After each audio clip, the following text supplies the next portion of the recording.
What's going on, everyone? Rusty McCranie back here with you on this Saturday afternoon. We are seeing some storms pop up across Central Florida. We do have a severe thunderstorm warning, so I wanted to show you what's happening here. And again, we are starting to see the sea breeze begin to develop here. Is it a sign of the wet season? But again, maybe you're tuning in on this Saturday afternoon because you got the notification.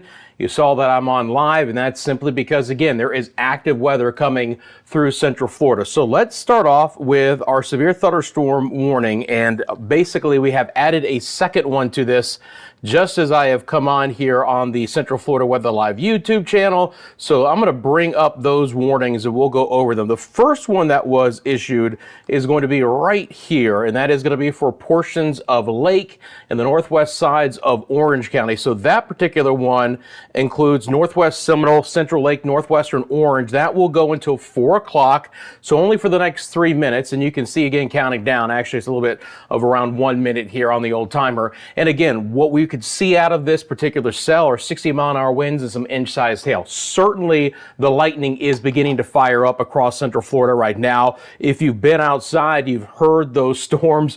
We've had a lot of lightning really pulse up with these, and the sea breeze again here is getting more active. So again, that severe thunderstorm warning is going to expire momentarily, but just on the heels of that one to the north and kind of intertwining, if you will, the northern side of that storm in northern Lake County, that's the strongest right now. It's a new severe thunderstorm warning for northeastern Lake and then western Volusia counties, and that will go until 4:30. 60-mile-an-hour winds and some quarter-sized hail out of that one. And there are other stronger storms as well. One right now that is over Daytona Beach. You can see that one firing up. And again, the opportunity maybe to even see some hail out of that west of I-95 there, basically right to the east of the 19 area, I believe, as well. I believe that's, no, it's 11. I'm sorry. That's right. Highway 11 there in the western sides of Flagler County and Volusia. So again, special weather statement for the next 15 minutes, but that's a strong storm. Then you get north into portions of Flagler County, and there's a special weather statement there, and that would include places like Palm Coast and Marineland, and that goes for the next 15 minutes, includes some 40-mile-an-hour winds. So they're not as strong right now lining up along the coast, but you can see how active the weather is in portions of the metro where we have additional special weather statements. So another one was just issued here for basically the central sides of Lake County. That's going to include places like Montverde, Claremont, and the Groveland areas, Asatula and Yahala, winds of 50 miles an hour and some very tiny hail here, more than likely just some pea, maybe some dime-sized hail out of the most stout of cores, but that's a lot of heavy rain that again is developing and a fair amount of lightning as well. Again, let me go back over to my lightning filter here, and I've got it basically set on the medium, and that's probably about right. Notice when I up it here a little bit, again, I'm not showing all the lightning because if I do, you would basically have a ball of yellow there and you don't want that. Special weather statement is going to be also in effect for the southern side of the metro. Now it does all the way go up to downtown Orlando and Winter Park, but the heaviest and the nastiest part of this cell is right over the attractions and moving northeast. So going out of Lake Buena Vista right now towards I-Drive, Tangelo Park, the beach line, interchange with I-4 there. So, you know, Universal, on over towards the convention center and the I-Drive attractions area getting hammered right now with storms. And again, special weather statement. This was a little bit stronger for winds that could be even up to 50 miles an hour. So I'm going to put on our observations, and if there's been a wind gust, say at OIA, those will also pop on as well. So this one goes again for the next 13 minutes, and it does extend into places like Lake Nona, Conway, Azalea Park, again, downtown Orlando, Union Park, Baldwin Park areas, and then just kind of creeping up to the north and to the east to get a sliver of portions of Winter Park. There's Union Park right there, Goldenrod just to the west of UCF. So again, several nasty storms here. Let me show you the broad perspective on this Saturday afternoon, coming to you live here, Central Florida Weather Live, because again, we have active weather, including a severe thunderstorm warning, one in place right now that just took over another one. So we've had a few severe thunderstorm warnings in a row, and you can see how active the sea breeze is right now. There is a severe thunderstorm warning in the far southern sides of Indian River County as well, down towards the Vero Beach area. And again, that one has just been issued for the next hour as it moves off towards the east. Same thing for our friends. No severe thunderstorm warning, but some heavier rain right now towards Malabar. I mean, obviously, we're going to have some special marine warnings up, as you see, which will encompass most of the coastal locations. The sea breeze is going to be a bit more active along our east coast today, and you can actually clearly see the sea breeze beginning to march in. Let me loop that up for you here. And again, on the radar out of Melbourne, you want to see the first signs of summer, friends? Here's our old friend, the sea breeze, marching on shore. We have some instability still coming out of the eastern Gulf of Mexico, okay? So we have some winds just above the surface that are riding from west to east. The sea breeze is marching inland, and the showers and storms are doing two things. One, they're developing even west of the actual sea breeze with that instability. So we're going to see what happens when these storms hit the sea breeze and we have a collision, but also there's enough instability with those winds going over the sea breeze. They are actually getting stronger as they move away from the sea breeze right along the east coast. And again, a lot of storms. First of all, beachgoers probably want to be indoors for the remainder of the afternoon hours. And boaters need to be very aware that we're going to have numerous storms for the next couple of hours moving into your area. Again, they'll develop in the central part of the state and they will work their way inland here. And again, just looping this up over the last half hour. We'll get back to the live look out of Melbourne. For our western areas, it is a little bit quieter here. Let me just real quickly take off the one radar site and go over to our composite radar, just so my friends on the West Coast understand that you guys are in for a better forecast overall for today. So Levy, Citrus, and Hernando Pasco, Pinellas and Hillsborough and Manatee counties, a few showers or storms could still work their way in, especially in our northern areas. And this is in the short term, by the way. We'll talk more about what might be happening overnight and tomorrow coming up, but you can see there are some storms developing in the Big Bend there. Those could work their way south and east, and then it's, again, relatively quiet back into the West Coast overall. Okay, let's go back over to the Melbourne radar site, pop that back on. And again, if you're just tuning in here, live Central Florida weather live on this live stream Saturday afternoon. That's right. I have no idea what day it is, but that's fine because it doesn't really matter at this point in time in my life. By the way, if this eye looks a little bit red to you, it's because a bug flew in it earlier this afternoon. That's how my day's been going. How's yours been going? Hopefully a little bit better than that, and thanks for tuning in here. If you're around, thank you so much for hitting the like button. I appreciate that. It actually really does help the channel out. All you gotta do is click that thumbs up, and again, it lets more people be aware that we are here on YouTube. And if you're not a subscriber yet and you would like these live updates on Central Florida Weather Live, the storms as they develop, make sure you click the subscribe button. Again, this is a live only channel. I'm only going to be on when it gets pretty active, and every day is a different scenario, right? So I really just kind of play it by ear, but obviously this week has been very active. So what you're looking at in this broad perspective, friends, is on this weather computer, how we do it Central Florida Weather Live, the yellow polygons are special weather statements. That's basically one rung below a severe thunderstorm warning. Generally speaking, they'll be issuing those for winds of 40 to 50 miles an hour, as we're basically seeing line up and down the I-95 corridor right now. That one in Volusia County is a little bit stronger towards Ormond Beach. You can see that. And again, that one back towards the hail core could be producing some smaller sized hail, about a 60% chance.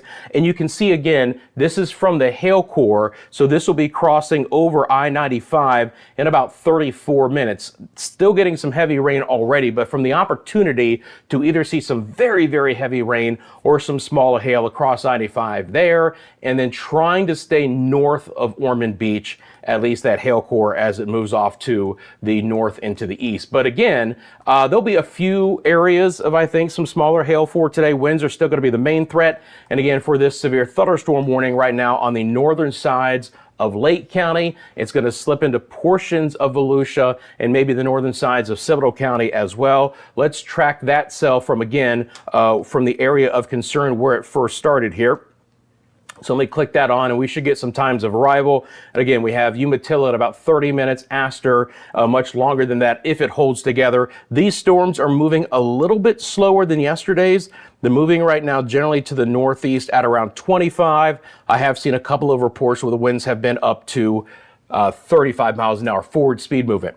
So thanks for joining us here. Again, you have a specific question about the forecast, you can ask me in the chat. Would love to see some interaction there. Also, if you want to let everyone know what you're seeing in your area, always getting those reports live is a great thing as well. Again, numerous storms across Central Florida, really ramping up in a hurry here. This one in Lake County is getting a little bit stronger. Special weather statement with a lot of lightning and 50-mile-an-hour winds and some pea-sized hail possible for places around the Turnpike, Claremont, Groveland, Montverde, and Astatula. And again, really wet there in the central sides of Lake County. That's a nasty cell. It's not severe right now, but you can see some of the heavy rain and reflectivity moving over places like Tangelo Park, right over the Turnpike there. That's going to be 91 on our mapping system there towards Sky Lake, places like Oak Ridge and Pine Castle and Bellevue and Edgewood and Holden Heights. Seeing some extremely heavy rain there just east of downtown. You can see all that.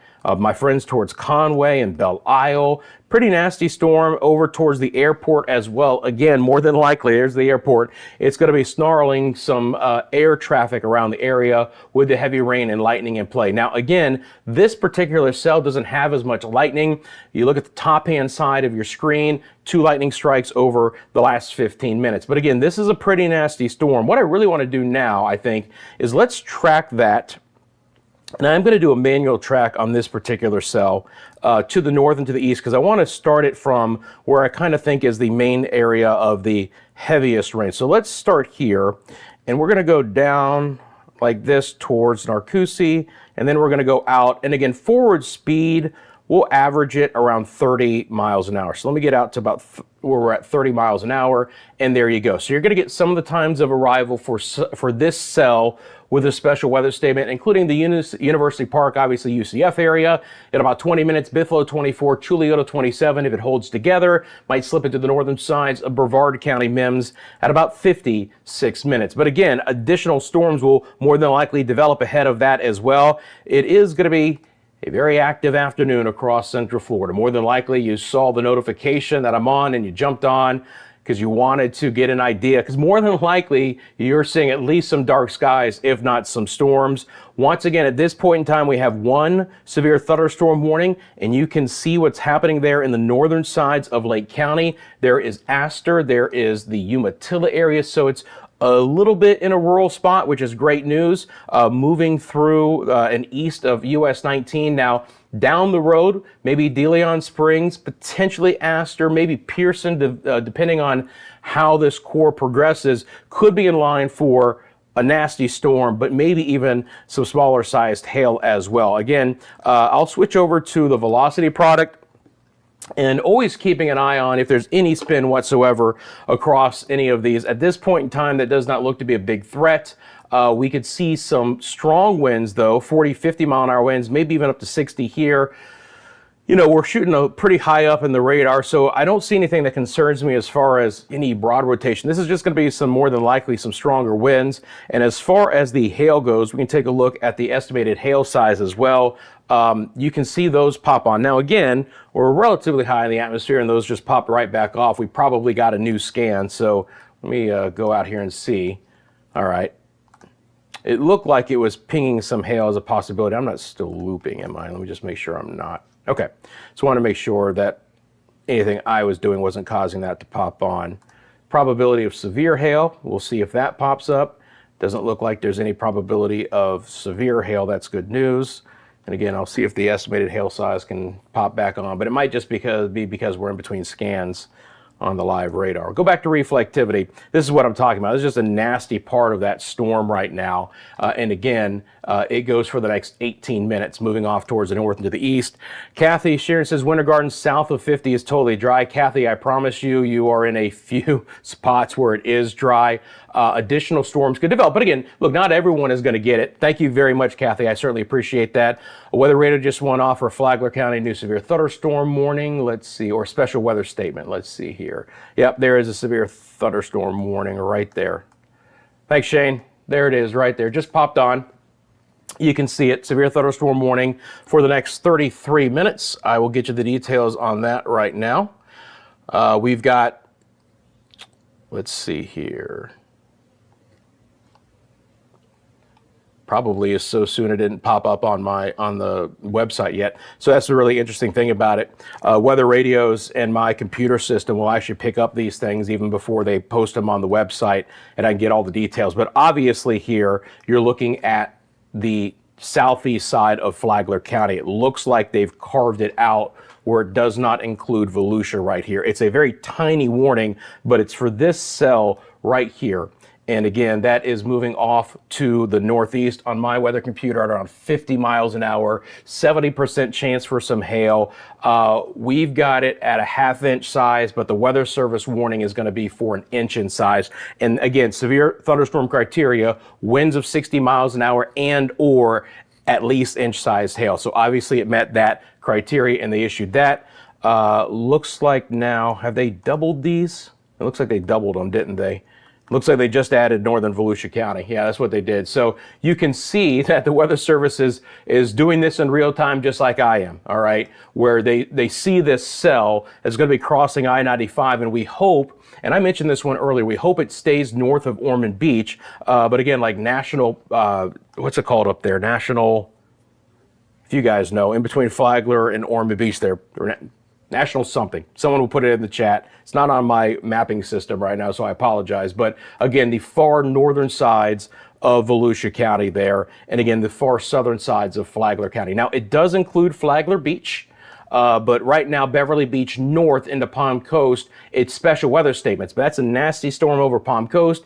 Maybe our friends in Palm Coast are tuning in. And again, we've just seen these storms blossom in a very big way here. I'm going to zoom out enough so we get rid of the wording.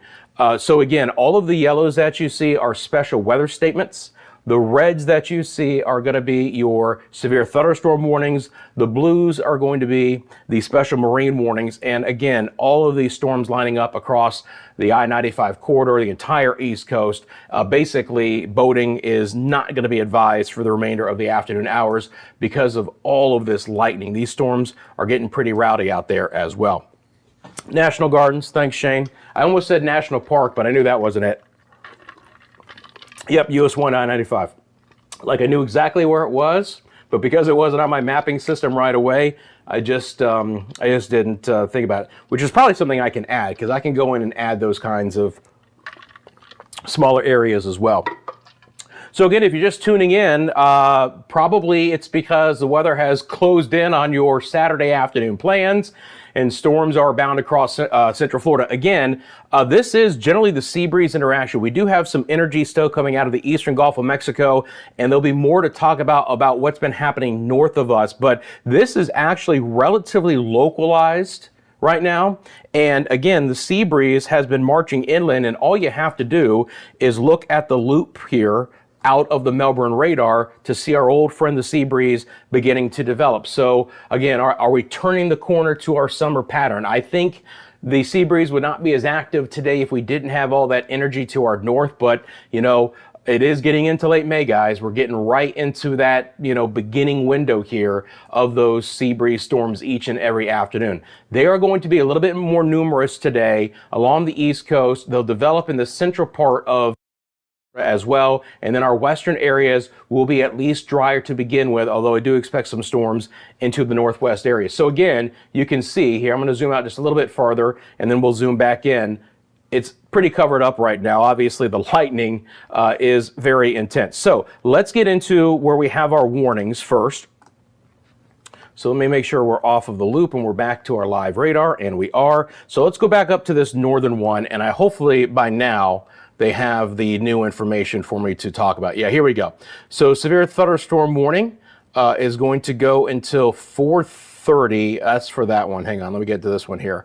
Northern Volusia County, including Ormond by the Sea.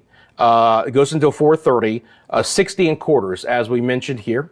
And then the one for Flagler County is going to be until 4:45, and that's going to be 60 and they say a possible tornado. Okay, and again, this is straight from the National Weather Service out of Melbourne, but obviously never just say that, by off chance. So they are talking about in this warning, 60-mile-an-hour winds and a possible tornado. Radar indicated right now, nothing more than that.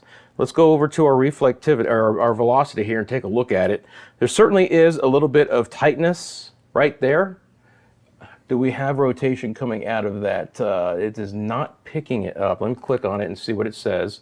It says no rotation detected, at least out of our algorithm, at least at this point in time. But again, they're mentioning possible tornado, but it would just simply be that what they're looking at on radar right now. I mean, obviously there's a bit of a twist.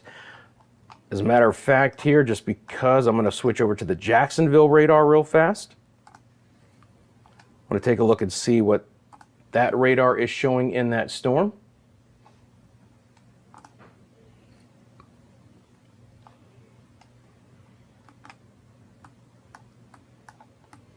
Yeah, it looks to be very broad. Both of them have kind of like this void area and then a little bit of broader wind. But again, severe thunderstorm warning, and that is moving up into Flagler Beach at this point in time. So again, just only because they mentioned possible tornado, and it's the first time in any of these warnings that I believe I've seen that, at least since we've been on. It's mainly been just wind and hail. Just wanted to look. Nothing that really stands out to me right now. Here's what I would say. More than likely, we're going to have some extremely hefty winds out of that area. Okay, so let's get back to the Melbourne radar, which I believe we are.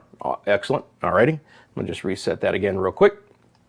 And again, so that's the severe thunderstorm warning. It basically encompasses the far southeast side of Flagler and then the very northern chunk of Volusia counties right now.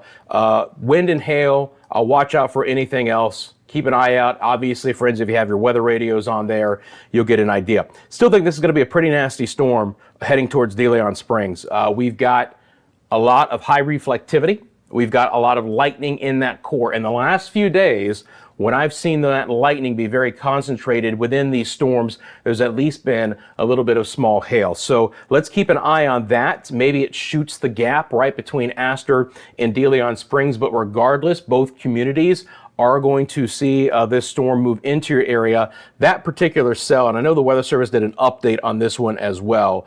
They say 60 and quarters, moving northeast at around 25 miles an hour. So northeast Lake, west central Volusia counties, that particular one near the Paisley area right now. So I tell you what, let's do another manual track on this one.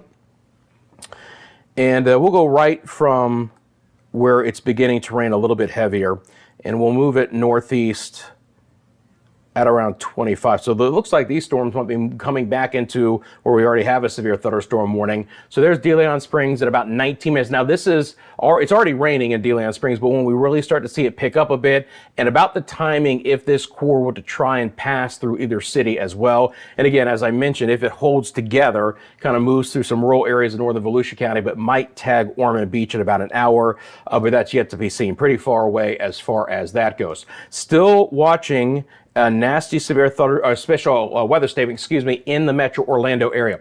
Again, friends, it's very easy to see. We have exactly what the type of watch, warning, advisory it is right there. It'll tell you exactly when it's going to expire. And then the threats with this one, it's 50-mile-an-hour winds and some quarter-inch size hail. Ramona says, hey, Rusty, how does Port St. John Cocoa look? Well, let's take a look real quick. It's going to get fairly nasty, to be honest, because I believe we're going to continue to see more storms here move into this area. So let me zoom in a little bit more. And again, you can see that at this point in time, you're void of the storms here, but the sea breeze is marching inland. And these storms that are developing here are marching east, and we're going to have an interaction of that sea breeze and those storms. And even behind the sea breeze, we have seen some stronger storms develop through portions of Brevard County, back down into southern Brevard County as well. There's the Mico area, Barefoot Bay. So right now, to answer your question, Ramona, it's still a little bit spottier, but up and down the coast, you can see how active the weather is. And overall, it is the coast that I believe is going to be more active, especially I-4 East. The storms won't be as numerous today out west, but as I've mentioned, some will sneak into places like Marion County, Alachua County, Levy County, maybe northern Citrus County as we get through the afternoon, and I'll be watching for that as well. Shane says, is an issue because Flagler gets its alerts issued from Jacksonville and Southwest is sent from Melbourne. So Flagler County, I believe, is Jacksonville's service area, if I'm not mistaken. I'm almost 100% sure that's right. My computer will pick it up anywhere, but what will typically happen is when you have these warnings, right, as you mentioned, Jacksonville is in charge of this warning for Flagler County, and then Melbourne is in charge of this notch of Volusia County. They coordinate, they work together, but more than likely, yes, that is why we got them in two chunks, because it's two different weather service offices, and we're right on the border of where they service. So yes, Shane, that's why they did it that way. Happens all the time, especially when they issue watches from the Storm Prediction Center that overlay different weather service forecast areas, and they have to coordinate which counties they want to add, which which they don't, because sometimes it'll just get into a sliver of a county that goes into another forecast office. And I saw it all the time in the Oklahoma area when they were working together. But that's what they generally do. They do coordinate fairly well. So again, if you're just tuning in on this Saturday afternoon, we're live here, Central Florida Weather Live, for what's going to be a pretty rowdy afternoon. We have a couple of severe thunderstorm warnings right now. One for the far southeast side of Flagler and a sliver of the northern sides of Volusia County. You can see on your screen the main threats here that are being produced out of this, mainly 60-mile-an-hour winds. My computer's picking up more like some half-inch sized hail, but if we had a little bit of hail roll right across the beach right now, that would be right around and just south of Flagler Beach. Obviously, it's just not a great afternoon to want to be along our area beaches. We hope everyone has gotten indoors from there. Lightning is obviously a pretty big threat. The storms have pulsed up from time to time. You can see the lightning strike count on the top left, top center of your screen. That is live information. All of this is live. That's going to be your lightning count over the last 15 minutes within this view that I'm showing you here. But again, 60 strikes in a fairly small area.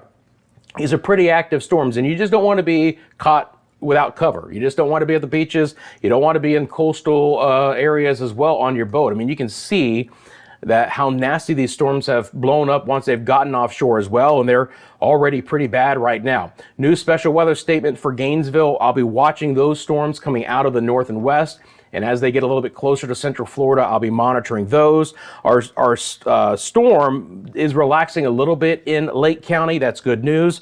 Special weather statement for 20 minutes. Part of this storm is going to be blocked by this storm. So we'll look at the composite coming up. It's probably a little bit stronger, but the radar out of Melbourne is having to cut through this beast. And this is a nasty storm right now. You can see that it's almost in two different areas. St. Cloud, Kissimmee. Could be even a little bit of some either very heavy rain or a little bit of very small pea-sized hail there near the 192 area. Then up 441 as you get into Pine Castle and Edgewood and Conway. Again, special weather statement, winds of 50, which is a top-end special weather statement, and maybe some quarter-inch sized hail. So some pea-sized hail within some of this should not be destructive in any nature, but again, could hear some of that clanking off the roof as well. Orlando, downtown, Church Street, Conway, Azalea Park, Lake Nona, Edgewood on over towards Pine Castle, beginning to pick up in intensity closer to the Union Park area right now. All of this is moving off to the north and to the east at around 35 miles an hour here. And again, a kind of a secondary cell has kind of stuck behind. And that's one reason why the Weather Service made this special weather statement so large. Let's see, special weather statement continues for portions of northern coastal Brevard County there, north of the Cape, right along 340 and a quarter there. It's getting a little bit stronger down towards Mickle and Barefoot Bay. And again, very clear to see our sea breeze marching on shore this afternoon. It's just right there. You can see it marching through. Again, as these cells begin to interact with the sea breeze down in Osceola County, I'll be very curious to see how they interact. We'll also be following that as they begin to impact the eastern sides of Orange County. Sometimes these storms can, aid each other and they get really nasty. But what's very interesting is that we haven't had to have the collision of the sea breeze to really cause these storms to flare up. We have plenty of instability still being pumped into our atmosphere out of the north and west, and even behind the sea breeze, these storms have gotten nasty. So you see a new severe thunderstorm warning has just popped up. So by the way, guys, you might have seen it here. I believe when we get a warning within a minute, it's going to flash, kind of giving me an indication. Do we have a new severe thunderstorm warning? I think we do, right? Yep, there we go. Okay, so basically what they did is they filled in the area in between the two severe thunderstorm warnings. So this is going to be the area that I just talked about. I literally just drew a manual track across this area. So places like Pearson and then De Leon Springs, and then we'll just have to see what it does to some of those smaller communities in the far western sides of Flagler County. A couple of smaller areas in the northwest sides of Volusia County all have to be, watch out. There's a very small community called Bimini there in the western sides of Flagler County, but the main core of our population is going to be some areas getting hit right now, and that's De Leon Springs. You can see all of that lightning right there. I mean, it's an intense cell, basically going in between Astor and De Leon Springs. So if you live in this area, know anyone who does, I mean, obviously they're right in the thick of it right now, then our friends in Pearson need to be on the lookout. Again, it could thread the needle for the worst part of the storm and go right between Astor, De Leon Springs, and the Pearson area. West Palm Coast just had 1.47. That is a cell that just went over my house. Thanks, Shane. That's pretty heavy. I mean, that's not bad. Thankfully, we know that these storms are moving enough where they're not going to dump their entire hourly rate over our heads for the most part, but they can be pretty nasty out there. I did see a marker I wanted to look at here from my computer and see if it wants to show anything. Look like that's an old one. So let's check out this one real quick. So again, from where we have the hail, it does what it can to try and thread it right through Pearson and De Leon Springs, just east of Pearson, just west of De Leon Springs. And then we'll see how it plays as it gets into the southern sides of Flagler County and what happens, where I believe they just issued a new severe thunderstorm warning there. So again, they continue to say that this storm is beefy with additional heavy storms right over Flagler County. So this is going to be a new, and I'm going to do this real quick, just in this area. I'm going to take off the special weather statement just so I get a little bit clearer idea, because basically what they're doing is they're replacing the special weather statements with the severe thunderstorm warnings, because now we've hit severe thunderstorm warning criteria, and it's rocking right now up in Flagler Beach. I can tell you that. Look at that heavy storm going through Beverly Beach and the Flagler Beach areas right now towards Bunnell. And again, let me go back over to our warning tablet. Again, I have a tablet right here. I can take a look at things if you want to know what I'm looking at. So we've got the new severe thunderstorm warning for, it is going to be, well, they just keep, let's see here. Okay. So we've got northern Volusia till 4:30. I've already mentioned that one. We still have northeast Lake, west central Volusia till let's see here, till 4:30. So just going to expire, and then they're going to replace them with northeast Lake, northwest Volusia till 5:15, 60 and quarters. 60 and quarters there. And then let's see here. Get the new, and again, it hasn't even caught up yet on the website, even out of Jacksonville. Let's see here. Yeah. All right. We'll get the information on this one coming up, but this newest one right here that includes Bunnell and Beverly Beach, severe thunderstorm warning is in effect for those areas. Let me get back to the live radar so we can get the times on here as well. So the time should be coming back on. Got the special weather statements. Those hopefully are all gone now and replaced with the severe thunderstorm. Yeah, so there we go. So there's your severe thunderstorm warnings that are currently in effect.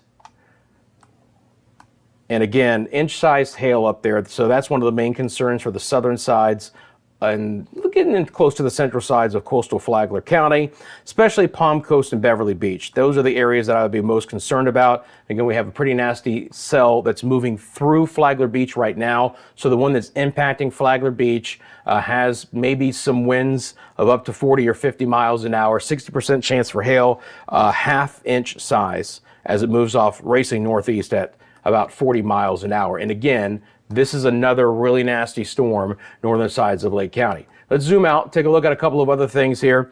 Very far eastern portions of Alachua County, northeast sides of portions of Marion County. We have a new special weather statement. We'll be monitoring that. Again, this one hopefully will be dying down and will not be reissued for the special weather statement. That encompasses portions of Lake and Orange counties. Special weather statement continues for portions of Metro Orlando. That is a nasty part of the cell. Look at that thing.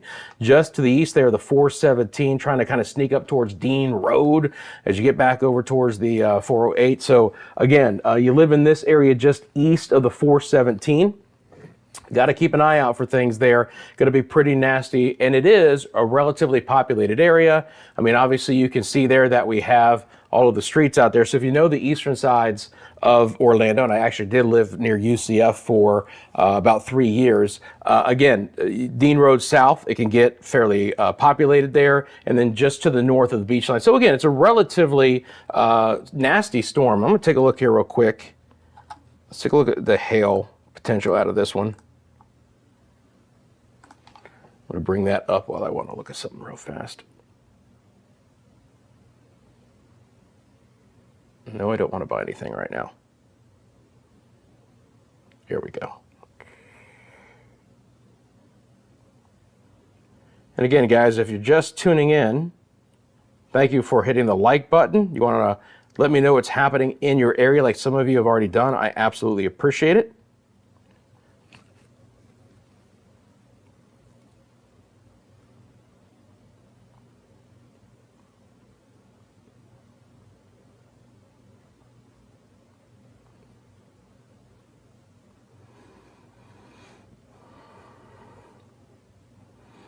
Yeah, all right. Looks like we lost the radar. Oh, that's the hail. Okay, good. I was like, I thought we lost the reflectivity. No, that is the hail size. So at least it doesn't look like there's any hail coming out of that. Looking at the winds right now. And again, you know, some of the areas that could be impacted by this is going to be like places like Waterford Lakes, if you know that area down there. So we got to watch out for the Waterford Lakes area, Lake Underhill, and see how this pushes off to the north and to the east, and maybe impacting places like UCF as well. So again, certainly just one of those areas that probably has gotten even a little bit more populated. Avalon Park is over there as well. Again, pretty nasty cell headed your way. So let's go back over to reflectivity. Again, it's not a severe thunderstorm warning, but that is a portion of the storm that I think could be producing a little bit of waves of hail. You can see the heavier rain getting closer to Lake Nona and Medical City, but basically riding right up the turnpike right now, closer, you know, on the eastern sides there. Cimarron would be an area that could be hit. There's 92. And again, any area south towards portions of near OIA. So new special weather statement is now, oh no, that's the same one. Sorry about that. Thought I was a little bit farther north and west. And again, just checking areas to our south. It's not severe, but the storms are getting a little bit more cranked on the southern sides of Brevard County, Malabar, Mico, Roseland, Barefoot Bay areas. Again, we'll see what this sea breeze can do as it continues to march inland. But we have a very large cluster of severe storms, which mainly encompass the far northern sides of Lake, northern and northwestern Volusia County, and then portions of Flagler County here. And again, all of this is moving off to the north and to the east at around 30 miles an hour. Let's get the special weather statements off of there again, just because there's so many of them, and show you those again. So this is going to be just the evolution here over the last half hour. As a matter of fact, let me just take off of the severes as well. So it's very clear to see where these storms have been moving right now. Without those polygons on, it makes it even a little bit clearer. You can see the storms that are up and down the Flagler County coastline right now. Again, your live lightning count It's nasty in Beverly Beach and Flagler Beach. It's going to get worse in places like Ormond Beach and the far northern sides of Volusia and portions of Lake County. And again, De Leon Springs on over towards Pearson. This is a nasty storm. There's a ton of lightning right now, right over portions of 17. And this is just a rough storm, guys. You're going to want to be indoors for this. Potentially some smaller sized hail. It's good that we don't have those blues anymore, but even those fuchsias or pinks that are flashing, just indication of really high reflectivity, which could be a mixture of moderate to heavy rain and some smaller sized hail, or just raining cats and dogs in a couple of spots. Just could mean very large hydrometers or a very or a lot of heavy rainfall all at one time. So again, it's going to be nasty there. Storms are going to try and get going up in Marion County. Again, these energy coming in from the north and to the west. So there will be additional storms here that I'm going to be watching, and we'll talk about what might be transpiring later tonight and overnight and tomorrow as well. Again, it's a nasty storm for the far northern sides of Osceola County, but it is beginning to sneak back into Orange. And then from the 417 east towards the beach line, Conway, Azalea Park, Union Park, UCF, Buffalo, eventually Chuliota and Christmas. Nasty storm just basically following the beach line and the 50 out there as it splits into the 520. You can see the storms rolling off portions of northern Brevard County. Additional rain moving back into Mims and Titusville. At this point in time, we're not severe in Brevard County, but again, I do expect the I-95 corridor to just remain very active as these storms try and push off a little bit more to the east. As far as what's happening through the western areas, I'll bring on the composite radar. So this is going to be kind of a view of all of our radars combined together. And you can see that it is much quieter right now up and down the west coast. We did have a few storms with the initiation of these storms develop across I-75, but generally speaking, it's been a little bit quieter. Although we once again had some pretty nasty weather rolling through portions of the panhandle here, and you can see what's out there in the north central Gulf of Mexico to still move through central Florida. We're not done with the storms. This is not going to be the only game in town. Friends, I'm going to do something real quick, just going to reset things. And while I'm here, thank you so much for tuning in to Central Florida Weather. Charlene says it's pouring in Azalea Park. Hey, Shane says, miss you on TV, but must say I enjoy this much more. We can absolutely interact here. Well, thank you, Shane, for tuning in. Thank you for being one of the first. I can't thank you guys enough for the support. First of all, it's great that you guys are interested in coming back and interacting with me. And again, a way that we can do it a lot more than what I used to do. But also, hopefully you get something out of this and you tell your family and friends about it. And hopefully it's a service. You know, that's part of what I wanted to do, is to find something that we could do at any point in time. No show schedules, and there's no geographic boundaries. I hated the geographic boundaries with what I used to do. But we can have real-time interaction. You guys can tell me what you're seeing. Heck, we're going to get into it later, but you'll be able to send me some pictures or videos that we'll be able to turn around and show you here on Central Florida Weather Live. We are looking into a lot of other things like storm chasers and having some live cameras. There's a lot more. If you tuned in earlier last week, I basically said this is version 1.0. We're extremely happy with version 1.0. We think it's very robust, but there's a lot of other things that we have cooking that we can't wait to show you guys. And again, you know, we know the weather's getting more active, and that's why we're here. It's my pleasure to be on with you here as well. I'm gonna take a quick sip of water. I do get dry mouth fairly quickly. Again, Charlene says pouring in Azalea Park. I hear you, Charlene. I think that's why a lot of folks are tuning in right now, because it's shutting down your Saturday afternoon plans. Again, you're looking out of what's happening right now in portions of Central Florida. Few severe thunderstorm warnings to talk about. There is Charlene in Azalea Park where it's coming down. Union Park and Goldenrod in the same situation towards Conway and Buffalo. And that's a pretty nasty cell, again, that's kind of holding back right now. It hasn't moved too much. There's going to be some pretty heavy rain on the far southern sides of the metro there towards the Turnpike and where the 417 bends around the airport and the airport itself right now.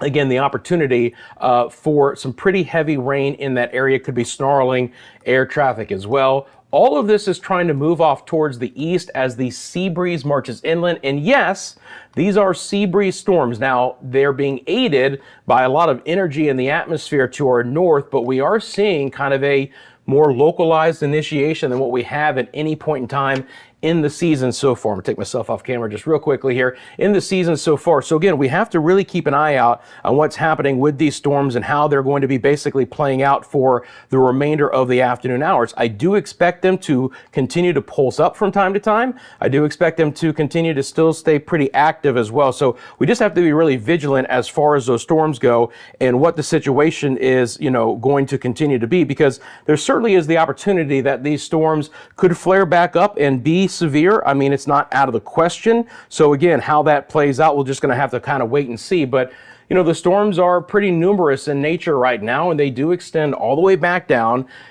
into the southern sides of Brevard County, where we do have now a new special weather statement. That was one I was watching for our friends all the way down towards Micco and Roseland and Barefoot Bay, includes Sebastian as well. So 40-mile-an-hour winds and some quarter-inch size hail, not quarter size hail, but quarter-inch size.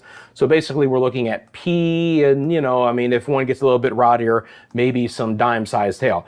Obviously very clear to see. If you guys know Central Florida weather, there's your sea breeze line, your wind shift line moving inland right now as we had the heat of the day, and it warms up and then it pushes the cooler ocean waters in, and there's a whole different thing we can get into about that. But again, it's our mechanism for our daily storms in the summertime. And this is right about the time of the year that it starts to crank up. Again, it's more aided right now with some of the energy to our north. So on a typical sea breeze day, we may not see this much activity, but what we would see today has certainly been enhanced by the sea breeze. They have issued a new special weather statement, which encompasses basically everyone. Look how big this special weather statement is, guys. The new one, which is going to go for more than an hour. So it's replacing this one, and it just picks up all of the storms in the southern, or excuse me, the eastern and the northeastern sides of Osceola County, portions of Cibolo County, all of Orange County, and then basically all of Brevard County. That's a very large special weather statement for the next hour. 50-mile-an-hour winds and some quarter-inch sized hail. Let's get back to this storm. Because again, if you live in Flagler County, Beverly Beach, severe thunderstorm warning continues for you right now, the next 17 minutes. Some of the heaviest part is moving away, but our friends in Flagler Beach need to stay vigilant. There is the core of that cell, which I believe has been behaving and slipped right in between Pearson and DeLeon Springs. Again, doesn't mean that there's not some population out there, but we avoided some of the biggest areas. So as far as that one goes, you can see why there's a severe thunderstorm warning. We have a northeast movement at northeast movement at 45 degrees, moving at 32 miles an hour. Hail probability is 100%, and severe hail probability is 30%. So you're looking at some potentially really nasty hail right there. And you can see some of the times of arrival. So Flagler Beach might have to concern themselves with this storm. Flagler Beach, Beverly Beach here. We'll see if it holds together. You're just getting done with one nasty cell right now, but that one looks to potentially have some hail associated with it as it moves off north and east. So we'll be monitoring that situation. And again, even that latest scan came on, and it's still really, that's probably the beefiest cell that I see. Let's take a little bit further look at it right now. We'll switch over to the estimated hail size, and we'll see once that pops on if it wants to cooperate. Sometimes it does, sometimes it doesn't. I doubt that there's nothing to show. I'm going to assume that we're just not getting that information right now, because I would assume right here that is a hail signature on the algorithm. So we may not just be getting that information, which is fine. Take a look at a couple of other things real quickly as well. So I've got live sweep on. Let's see here. I don't want to do that, although that is live. Just checking a few things behind the scenes here. See if there's a way I can switch data. We have the two main ones though. We have velocity and we have reflectivity. And just depending on things, that might pop back on. Just looking at some sheer products and stuff like that. So again, guys, when you're tuning in, I am analyzing this with you in real time as well.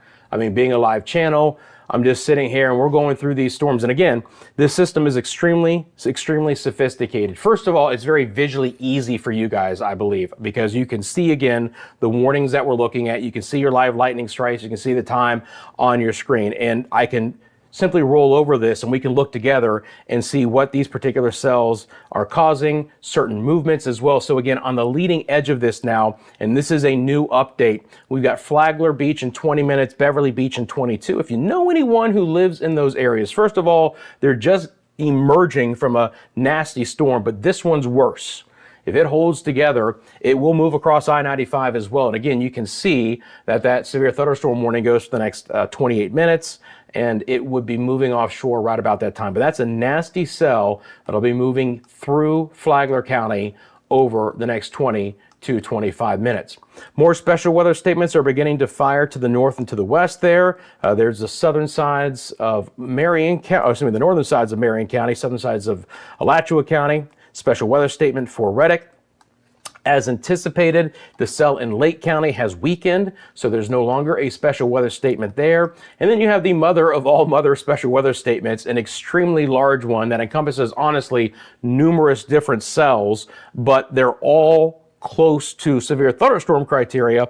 So they've issued a special weather statement. Within this entire zone, we can have winds of 50 miles an hour and quarter-inch sized hail. A little bit nastier cell moving back into Mims and Titusville. It seems like Mims and Titusville have had several rounds of these storms over the last few days. And again, pinging at least the probability of some small hail. That is not going to be 40 minutes to get to Mims. So we'll take that off. It's moving faster than that. But you can see again that core right over I-95 and 50 there. Got to head up US 1 into Titusville. Mims probably stay south of the Oak Hill area there on the far northern sides of Brevard, southern sides of Volusia counties. Let's see what's happening here with our cell that was over Azalea Park. Looks okay right now. Avalon Park out there, UCF. Obviously those storms have been rolling through, but they've gotten a little bit weaker. Some rain over Biffo has been heavier, but this northern part of the cell has tamed down a bit. That's good news there. Still some good rain on over towards Waterford Lakes and the 417 in Conway, going back towards Pine Castle south of the beach line, Lake Nona right now. It's a solid storm over your area. Not as much lightning, so the intensity of this particular cell is beginning to wane down. It looks like a lot of the energy now is getting shoved off to the east, and the cells that are lagging back west at this point in time are the ones that are dying out. The one in Lake County is dying out. The one in the eastern sides of Orange, far northeast sides of Osceola are dying out. Now it's these cells that are beginning to take back over. You can see that heavier storm over 192 in the eastern sides of Osceola County.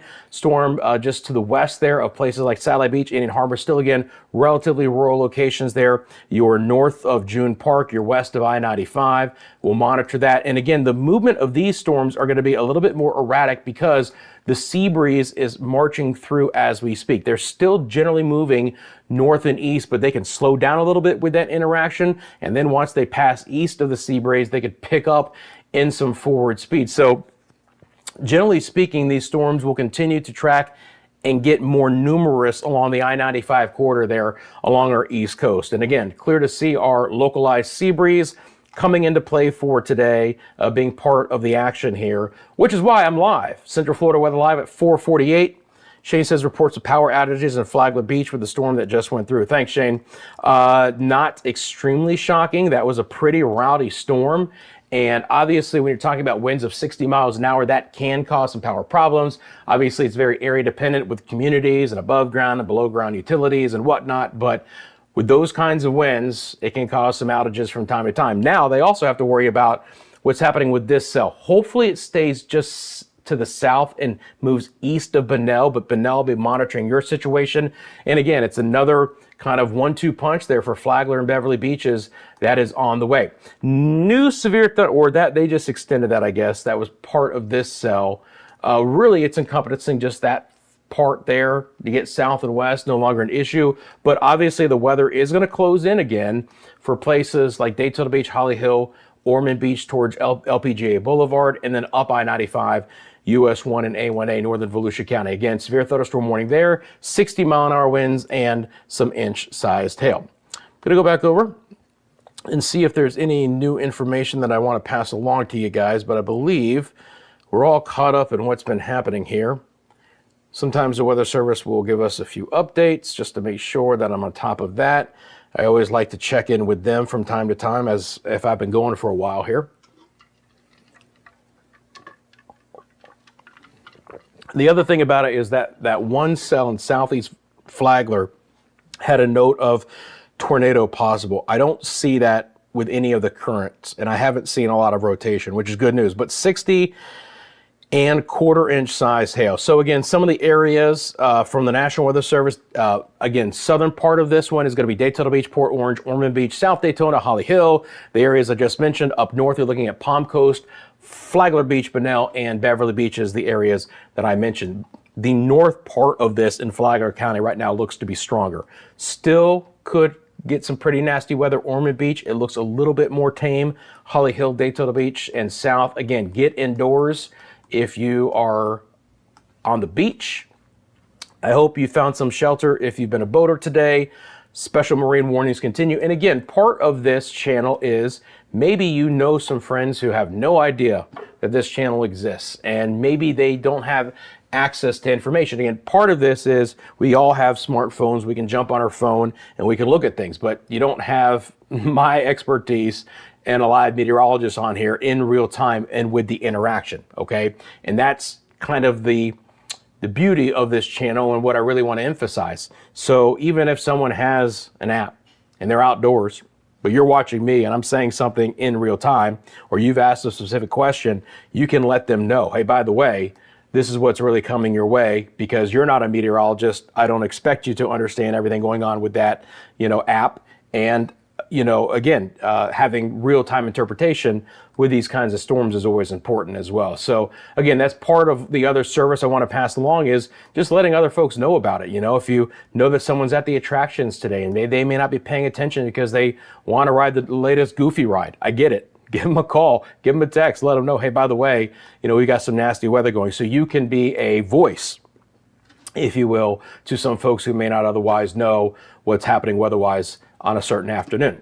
Back to what's going on right now, and again, on the mother of all special weather statements, pretty nasty storm over Mims and Titusville, northern sides of Brevard County. So folks like at the Kennedy Space Center Visitor Complex probably having to at least be very cautious. It's just to the north of them right now. But again, raining cats and dogs across I-95. Special weather statement goes all the way back to the central and east sides of Metro Orlando. But these are the cells that are dying. So places like Oviedo right now, in the 417 down towards Lake Jessup, again, not nearly as heavy, all right? Decent shower over Oviedo. Doesn't mean you're going to get some good rain out of it, but it's not going to be ramping up in intensity. It's only going to be coming back down. So really focused right now, as I mentioned earlier, on what's going to transpire across our East Coast. Again, you get north, and there are additional storms developing we'll have to watch out for up in Marion County, portions of Alachua County as well, that could also sneak back into Flagler County. But again, this is the big game in town. Severe thunderstorm warning continues for portions of Flagler and Volusia counties here. Winds of 60 miles an hour and some inch-size hail. I'm going to reset this real quick one more time. There's something I'm doing that the computer doesn't like, and it takes away those times on those warnings, and I like those because it also keeps me informed. So all I have to do is a quick little reset just like that, and those times come back on. So technically, that severe thunderstorm warning is going to expire in 5 minutes. I would assume that they will reissue it because we still have the beef of that storm to get through. And again, Bunnell, Beverly Beach, Flagler Beach could all be included within where we could have some potentially maybe some quarter-sized hail, not quarter-inch, but actual quarter-sized hail, and that would be the biggest hail so far for today. Now, technically, there's a severe thunderstorm warning on the northern sides of Volusia County. I'll say Ormond Beach North, Ormond by the Sea, Ormond Beach North, we're looking pretty good. Holly Hill, Daytona Beach, Port Orange, Wilbur by the Sea, I think you're going to get the weaker part of that cell. Doesn't mean it's not going to be nasty. And again, technically there's a severe thunderstorm warning, but I do believe the rowdiest part of the storm is going to stay north of there. But again, don't want to be on the beach in this kind of situation. and getting a little bit quieter right now in downtown Orlando. That shower is still trying to hold together over Claremont, but it's not strong enough to cause a special weather statement any longer. Cluster of storms, northern sides of Brevard. We'll watch what's going to be happening here because this cell is getting stronger. This one right here, it's moving off to the north and east at around 30. Pinging some hail right now and maybe up to an inch in size. So is this the next severe thunderstorm warning that might be moving into places like Merritt Island, Cocoa Beach? We'll be watching that for you here on Central Florida Weather Live. But you can see again the movement of all these cells are going to be off towards the east, and this one is kind of out by itself. And when these storms get out by themselves, sometimes they can be a little bit rowdier. There's no congestion in the wind fields as they move through. Shane, I tell you what, not today, but keep it in mind. We're going to streamline that way to get it to you guys by having a quick way for me to be able to put it on air. So I appreciate it. Thank you. And I'll have those details once they're up. But we want to make it very simple for both you and me. I don't want to sit here and have dead air while I'm trying to go through the Facebook and then put it onto a graphic and all that. But there's a few ways that we can streamline that process.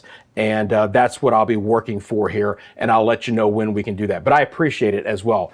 Thank you for volunteering to do that. But we're going to come up with a nice, simple way to be able to put this on in a hurry. Because obviously, with it being live, that's something that we're going to have to do. Can't spend a lot of time. And again, that's one thing I want. That interaction. I want those pictures. I want those videos. So I promise you we're going to make it happen. Again, special weather statements behind the severe thunderstorm warnings right now. If you live in Ocala, just get prepared. These cells, as they move east, are also trying to build south. And I'm going to show you some of the models here coming up once this cell moves offshore. I don't want to get into a lot of future casting when we have to talk about the now casting of that particular cell. Let's look at the wind field one more time real quickly. See what kind of winds we might be getting out of this. They say 60. I'm not picking up nearly as much. Now, again, we're shooting pretty high, and we'd be shooting pretty high either from Jacksonville or from the Melbourne areas. We're kind of right in between radars there. But thunderstorm produced winds of up to 60 miles an hour aren't out of the question there as the intensity picks up, and the lightning is also up as well. 54 lightning strikes within the last 15 minutes is pretty impressive. And again, it's beginning to close in across I-95 in the US 1 area, far northern Volusia County, Ormond Beach, Holly Hill. Back down to our special weather statement as well. Again, thanks for tuning in, guys. I appreciate you. Central Florida Weather Live, Rusty McCranie with you here live on this Saturday afternoon at 4:57. Jumped on because probably the same scenario that you're watching right now. Saw these storms crop up. We had a few severe thunderstorms issued, and I knew that this was going to be fairly active for the next couple of hours because there's plenty of energy in the atmosphere to promote these storms to go along with our sea breeze. Yes, there certainly is a localized component to this. The sea breeze storms are firing up along our east coast, and that's where we are more active today on this Saturday afternoon. Thank you so much for tuning in. We're getting to the top of the hour here in just a minute. As you're tuning in, if you want to do me a big favor and click the like button, I'd really appreciate it. If you're not a subscriber, again, this is a live only channel. If you want to know when we have active weather in Central Florida, subscribe, have the notifications on. You'll know when I'm live. And if you'd like to support the channel, you can find a few ways to do that in the description below. I do thank those people who have already supported us here at Central Florida Weather Live. Again, just starting off. And we appreciate all the support that we can get. It really means a lot. So again, what I'm watching for in this view is our severe thunderstorm warning that is looking to potentially expire here. I'm also keeping an eye on if they're going to reissue it. But at this point in time, the severe thunderstorm warning for the central and the southern sides of Flagler County is going to expire here. And then we'll see what they do, whether they feel like this storm is potent enough to be reissued. And we'll go from there. So at this point in time, it's northern Volusia County that could really see some nasty weather. And again, it's Ormond Beach, Ormond by the Sea, National Gardens. Those are the areas I think that have the highest opportunity for winds of up to 60 miles an hour. Maybe some inch-sized hail, but more than likely, this is going to be more like pea and dime size. And again, although you're technically under severe thunderstorm warning for Holly Hill, Daytona Beach, South Daytona, the core of that nasty part of that storm is moving up to the north of you. Now, there is a special weather statement in effect And so let's see here what the Weather Service is going to do. I just want to make sure that we're all on the same page. So let's check this out here.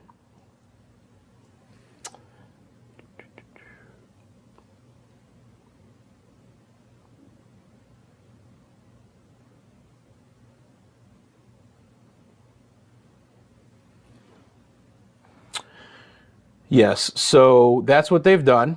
The Weather Service out of Jacksonville, which services Flagler County, has decided to allow the severe thunderstorm warning to expire. That's great news, okay? They've replaced it with a special weather statement. Now, I want to be clear. They have put winds of 45 to 55 miles an hour on this special weather statement.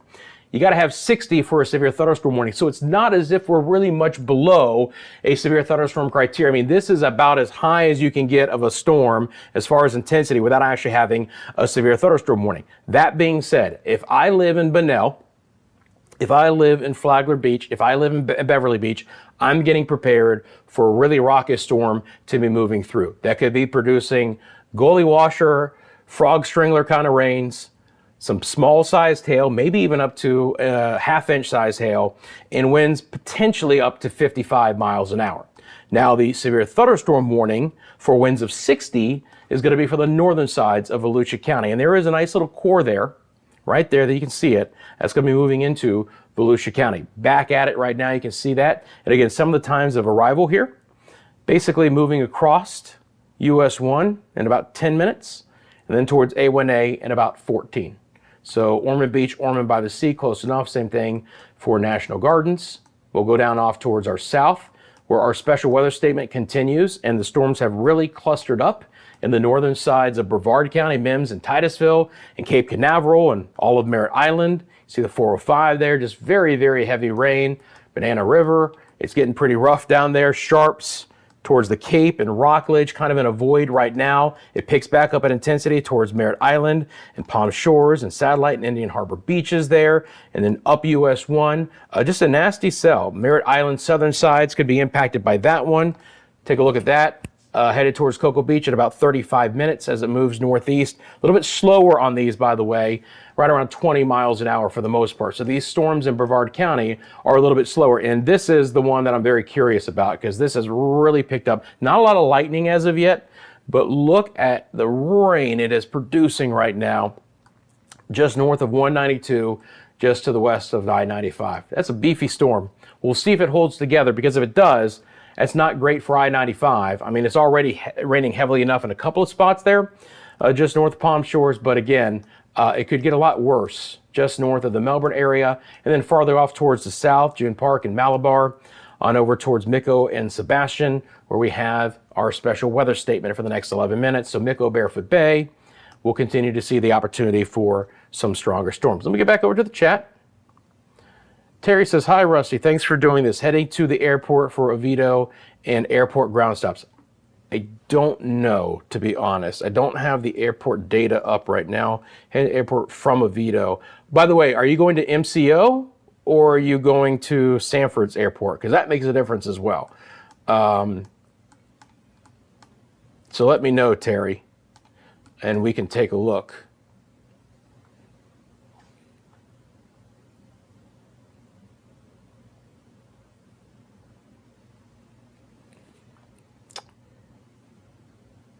If I could type some of these predictive texts.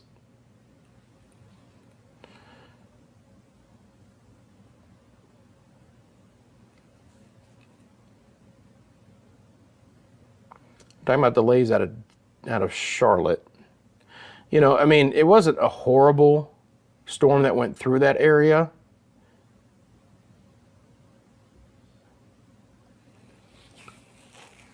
They do have about 60% of departures very late, though. Yeah. I mean, the FAA status says, quote, major delays. I have no idea with your actual flight. I had not had that information up.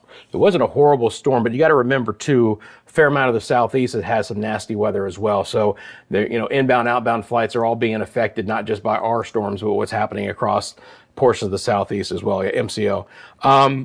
Don't see ground stop, but delays. It looks like it's going to be an issue. Obviously, check in with your airline and get the latest information. What I will say, though, Terry, is at least for MCO, in the short term, I don't expect there to be any additional storms that would cause further weather delays. So I can say that. I don't expect there to be any weather here that would cause additional delays, but it's a domino effect, and we know how that plays out. So best of luck to you in all different ways headed to MCO. It's always fun. I always love flying out of there. It's an adventure. Even like at 5 in the morning, it's an adventure. All right, so back to what's happening right now. Again, we have some pretty nasty storms in the southern sides of Brevard County. Special weather statement. It's a huge one. It goes for the next 39 minutes, but really our western areas are fine. It's what's going right along I-95 and east. Brevard County really is getting hammered right now, and look how these storms have even blossomed farther offshore. That's unpleasant. Then we have our severe thunderstorm warning, and again, this cell does look to be weakening a bit. That's great news, but Ormond Beach, Ormond by the Sea, up towards National Gardens, and then this special weather statement. It's pretty nasty right now over Bunnell.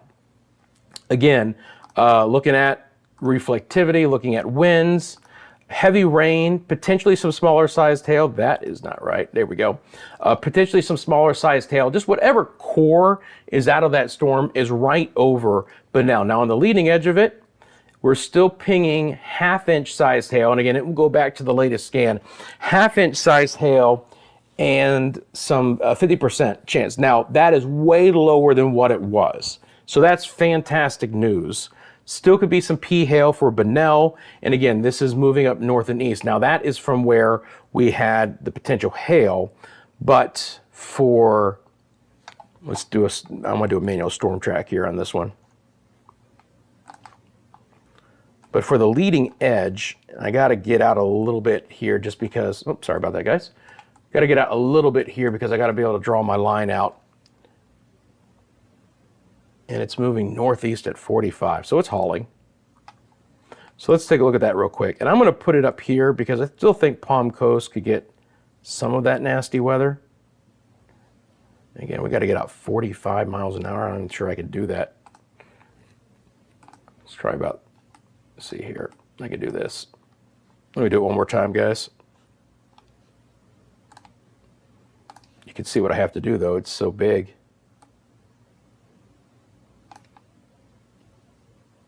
Uh-oh. Then I drew it wrong. Is third time going to be the charm? Let's see. There we go. And again, 45 miles an hour. Okay, so there we go. Now we can zoom back in.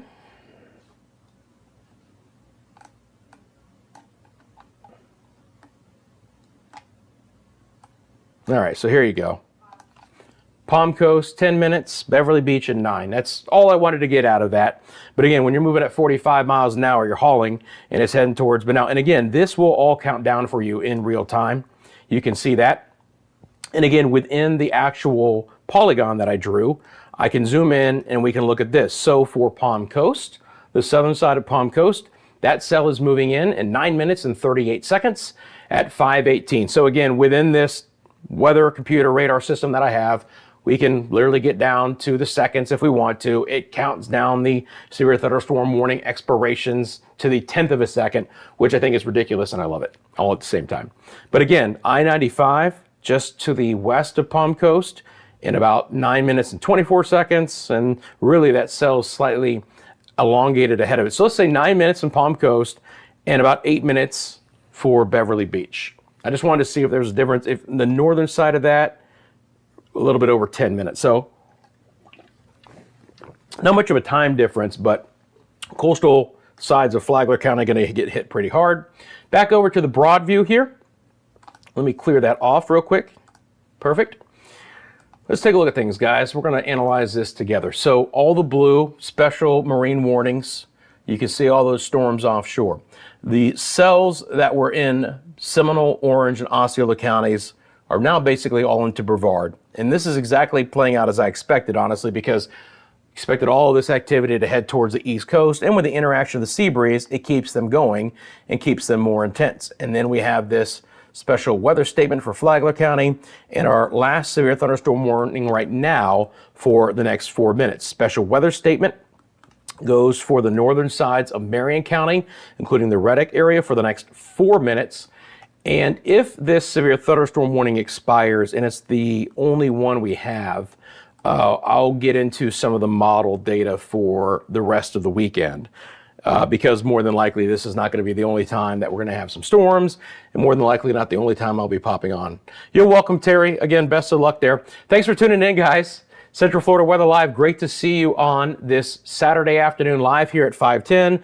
Bottom of your screen, you're going to see some live current conditions out of a lot of areas across Central Florida. Obviously, all of this that you see on your screen is me tracking these storms for you live. Again, we've had our sea breeze, really for the first time this year, poke its head out and say hi. We're getting close to that time of the year, friends, when the sea breeze becomes a big factor in our afternoon storms. They were certainly enhanced today by a lot of instability in energy and lift in the atmosphere to our north to sustain these storms and make them more numerous in nature. If it was just the localized sea breeze, we wouldn't have had near as much activity. That being said, the combination of the two really combined to make some active weather. But guess what? Outside of the localized afternoon storms today, all that energy from the north still has to punch its way through over the weekend, and we'll talk about how that's going to impact our area here again in just a minute. Counting down the severe thunderstorm warning for far northern sides of Volusia County, really even north of Ormond Beach, but again, A1A, US 1, National Gardens area. Now, Flagler Beach, Beverly Beach, Bunnell, you're actually technically under a special weather statement. It's shaved below severe thunderstorm criteria. Winds could still be 55 miles an hour, very heavy rain, and potentially even some small-sized hail over Bunnell. But Beverly Beach and Flagler Beach have already been rocked by one really nasty storm not that long ago. They're going to get it again. One of our followers here jumped on the chat and said that he's heard that there were power outages in Flagler Beach from the previous storm that came through. Well, this storm is not going to help things out. And again, algorithm still says there's a 10% chance for hail. So that's good news. I'm glad to see that the hail core from that storm is gone. Still could be some very heavy rain, though, moving up to the northeast at around 37 miles an hour. So again, it's closing in for Palm Coast. Hope everyone's done playing golf. Hope everyone's back from the beaches as well. We'll count down that severe thunderstorm warning, special weather statement up towards Marion County, and for Metro Orlando, again, we've kind of juiced the atmosphere, and so we're done. We've raked it. So we had the storms fire up. They moved off towards the east. I've got some showers right now, right over Lockhart there, across the 414, 441 interchange, towards Altamont Springs and Forest City. A couple little showers are raining themselves out over Lake Apopka, maybe a brief shower over the 429 Turnpike interchange. But, you know, again, what we're really seeing is a fair amount of this activity wane as the storms have become, again, more numerous and intensified over the beaches. But in short term, the next thing to watch out for is what's happening with these storms. Because again, we're going to see the opportunity for additional storms to flare up in our northwest areas, and we'll see how those play out. So we're counting down our severe thunderstorm warning. I'm going to go back over to the Weather Service office and see if they have put anything else out as far as any statements to what they might do. I would assume, by the way, guys, that the warning is going to go away for sure, because certainly Volusia County is out of any severe thunderstorm warning problem right now.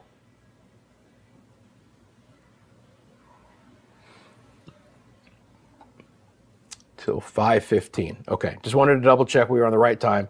So that is the lone severe thunderstorm warning, but it should go by the wayside, and then we'll be left with special weather statements, and we'll just see if there's anything else reissued. By the way, was it steamy enough for you outside today? Oh my goodness, it was rough. It was like breathing through a straw. By the way, I mentioned it earlier. If for some reason you look at my left eye and you think it might be a little bit red, it's because a bug flew into it earlier this afternoon. So that was great. Not that long ago, to be quite honest. The storms were beginning to flare up and I was looking at something and it just went right in my eye. So that was awesome. Been having to deal with that and trying to get my eyesight back and get the redness out. Okay, so again, Brevard County right now, and this is the storm that I think we need to really watch out for here. And this is down towards Indian Harbor Beach, Satellite Beach in Melbourne, Merritt Island, the southern sides there. Again, just in the Atlantic, places like that, Cocoa Beach. Just be very aware of this cell right now. This is moving off, again, from the most intense part, moving off to the north and to the east at around 30. They're a little bit slower, so very heavy rainfall associated with this as well. And again, Merritt Island, Cocoa Beach, next 25 minutes. Just a really, really beefy storm. See here real quick.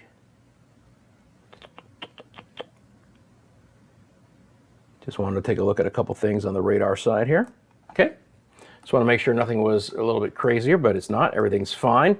Rockledge, Sharps, Cocoa, getting in on some of that heavier rain as well. Some of the areas I've mentioned the last several times I've been on. Brevard County's had numerous storms. It's covered up through Merritt Island and the Cape. Obviously, offshore waters, it's no good. You can see up towards Mims and Titusville beginning to move east of your area. Decent little shower over Mims, but nothing more than that. And again, all of this is pushing off towards the east here.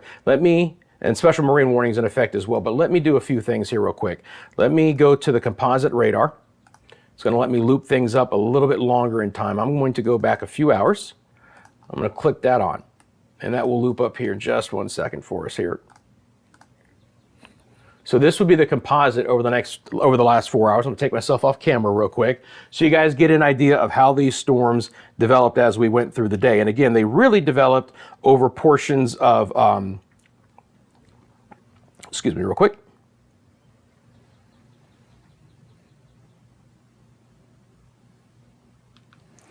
So they really developed over portions of central interior locations and then really blossomed off towards the east.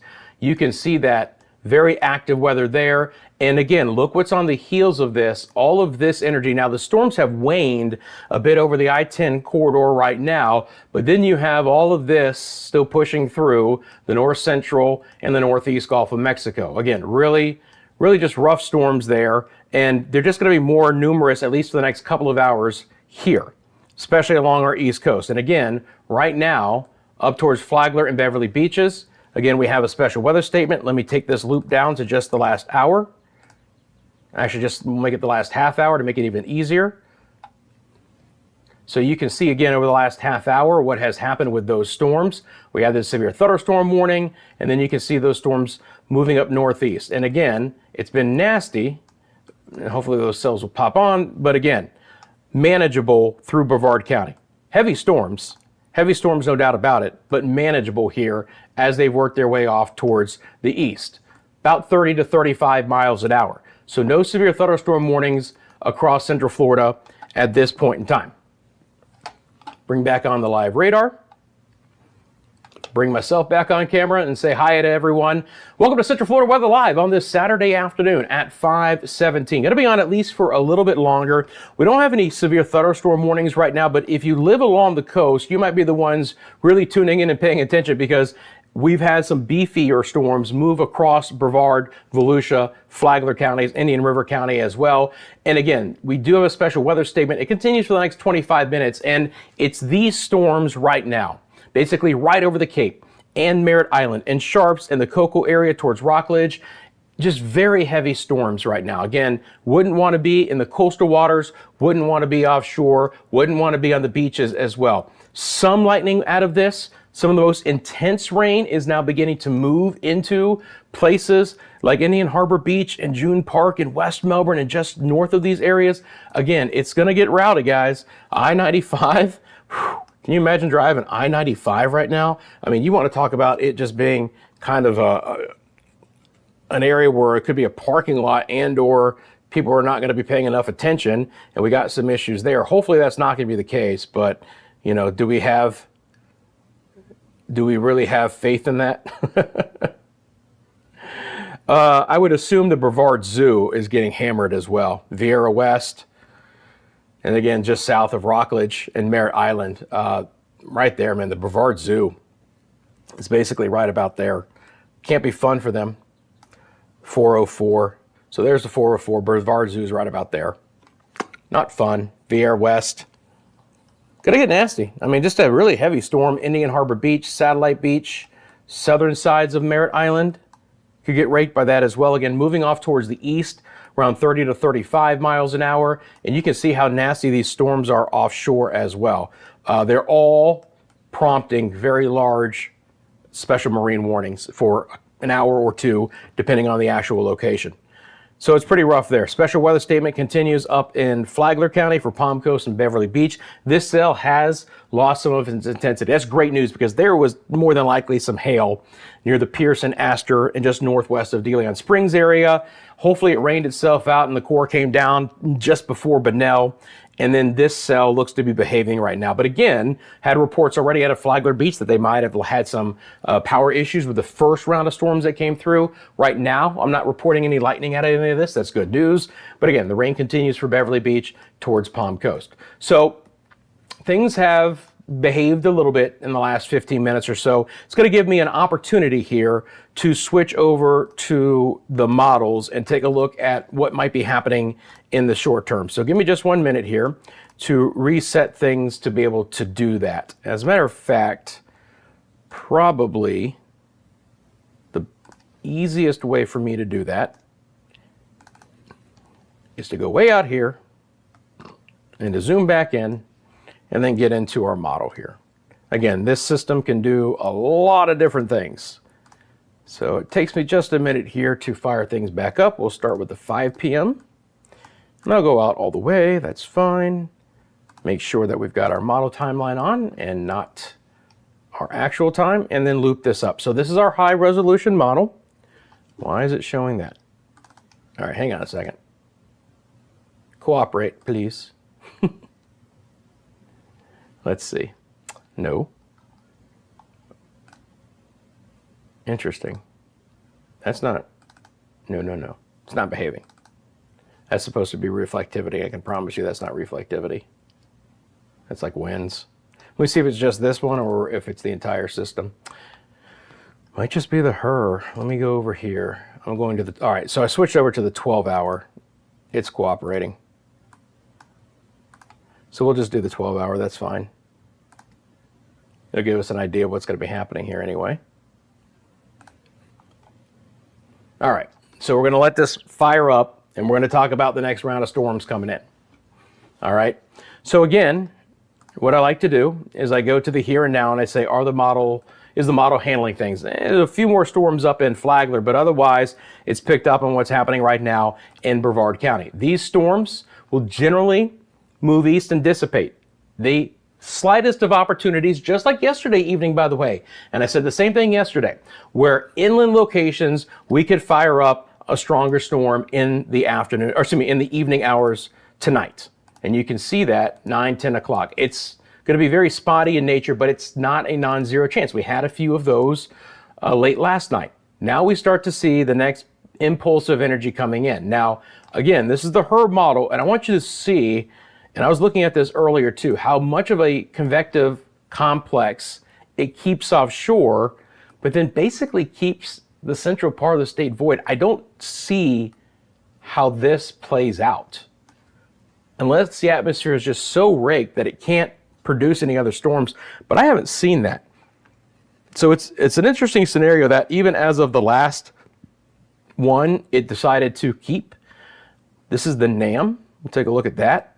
Again, I can look at a couple different models. I haven't looked at a few of these today. I did look at that HRRR a little bit earlier and kind of had the same scenario. So you can see again, how does the NAM play this out? Let it run one time and then we'll stop it and we'll get back into it here. All right, so this is what the NAM is painting on right now. And obviously it's pretty good. A little bit too much of convection north, but there are a few storms developing up in Marion County. So I don't want to discount that. It's got a pretty good handle on things. Again, pushes most of the storms off towards the East Coast as we get closer to sunset. An isolated storm is still possible across I-4, but generally not.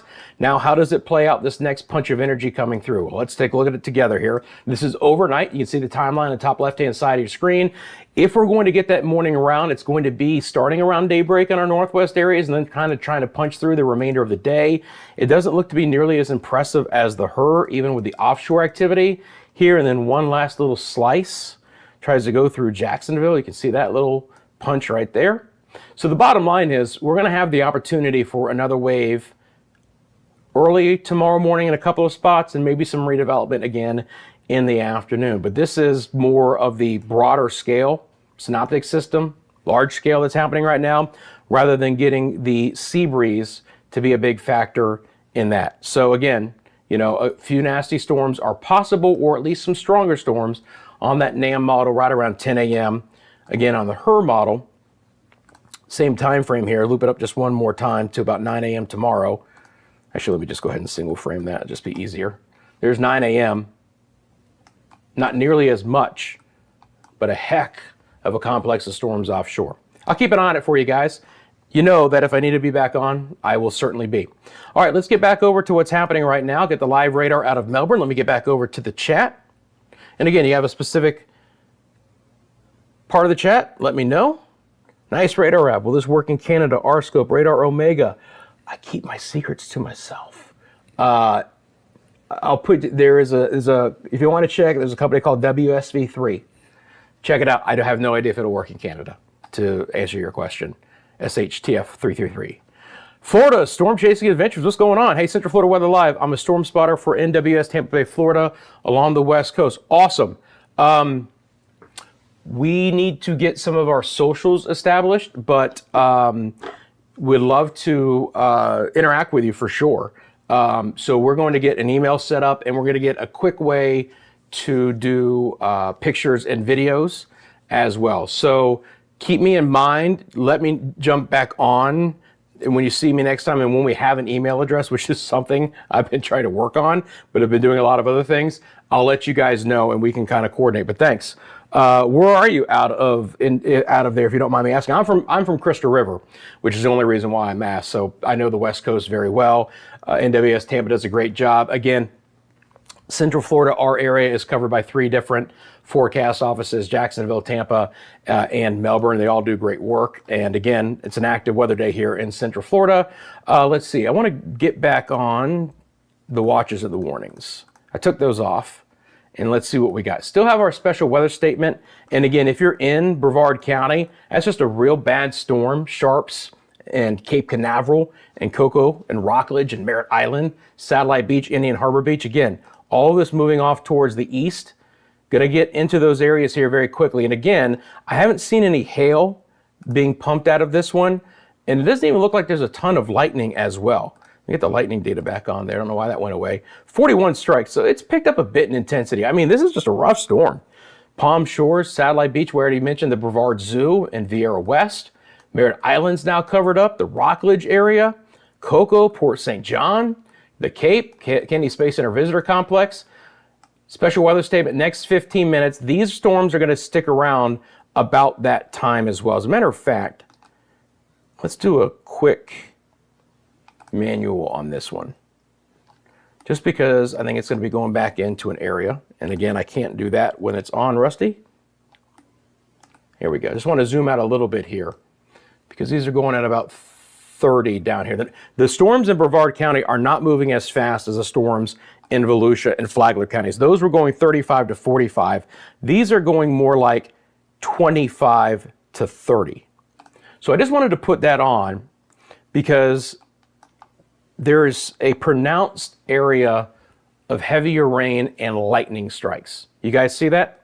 Pronounced area of heavy rain and lightning strikes kind of along that border. So looking at that, moving northeast at 30, we've got Rockledge, Palm Shores, Merritt Island, all in 20 minutes. Satellite Beach, 22. Indian Harbor Beach, 22. Cocoa Beach, 23. And the Cape at 28. Again, this would be the leading edge of the most stout lightning and heavy rain. You can see the numerous lightning strikes there. Obviously, the coastal waters, want to be very careful there. Just be very cautious there for the Banana River Aquatic Preserve, Indian River, Banana River. You guys just, it's going to be covered up. Wouldn't want to be traveling anywhere near there. Intercoastal, all of that combined. Being indoors is certainly the best spot, especially with this lighting. You just hate to get caught on a boat. You hate to get caught on the beaches when this kind of weather's heading away. And again, we can count down to the second here. So right along US 1, just north of Palm Shores, and then across into southern Merritt Island and Satellite Beach, you can again see these times of arrival here on your screen. So again, if we want to talk about what's happening here, if I go to the tip, and again, just follow that all the way down. So we can talk about times of arrival to the very second in particular areas. So if you say, Rusty, I live a mile north of Satellite Beach, or I live a mile west of Palm Shores, we can take a look at that. But again, tracking that out from what's lining up to be a pretty nasty storm. A lot of heavy rain and lightning down there. Clearwater, gotcha. Welcome. Appreciate you tuning in. Great to see some friends from the West Coast. It's great to be able to talk about the West Coast as well. And again, this channel does cover Tampa St. Pete. My father's family's from Bradenton. I imagine I will cover Bradenton to cover my family down there. But Brandon up US 19 and into Levy County. That's what we're going to cover here in Central Florida Weather Live. But certainly all of Metro Tampa will be included in that. Most of my family lives in Metro or Tampa. So very fond of that area. Got to keep you guys apprised. This is the rowdiest game in town, guys. Cocoa Beach in the Atlantic, Satellite Beach. You guys live in this area. Let me know what you're seeing. I know what you're hearing. A lot of thunder and lightning right now being produced out of this cell as it continues to work its way north into the east. It's getting a little bit more relaxed through northern sides of Brevard County right now. We're just really covered up with this coastal stuff. And it's also good to see, by the way, that this activity hasn't really been able to fire up much over Ocala. We did have a few special weather statements in this region, but now those have kind of pulsed back down. The one in Palm Coast behaved overall. Got some rain for Palm Coast and Beverly Beach, but that cell just continued to fizzle as it moved north into the east. That's great news. Still though, I would imagine some of you guys were probably run indoors by the storms that we saw. And if you're just tuning in, I want to thank you so much for tuning in. See, we got a couple of new people joining right now. Rusty McCranie with you here on Central Florida Weather Live. Again, a live-only YouTube channel covering storms in Central Florida. When you see that alert, when you get that notification that I'm on, you know something's happening. You're going to probably want to tune in and at least get an update on. Today, we had some really good sea breeze storms develop, and they're still marching their way towards the coast. This prompted several severe thunderstorm warnings. These storms are now moving off of our east coast with at least an isolated chance of redevelopment inland, but in the short term, things are quieter right now for Orlando, in Sanford and areas inland, but we still have some pretty rowdy storms along the coast. If you're in the lobby, thank you so much for clicking that thumbs up button, that like button. It helps support the channel. If you're not a subscriber yet to Central Florida Weather Live, please click that subscribe button right now if you'd like to, again, kind of follow along here wherever you are, at home or on the go, with what's happening with Central Florida weather.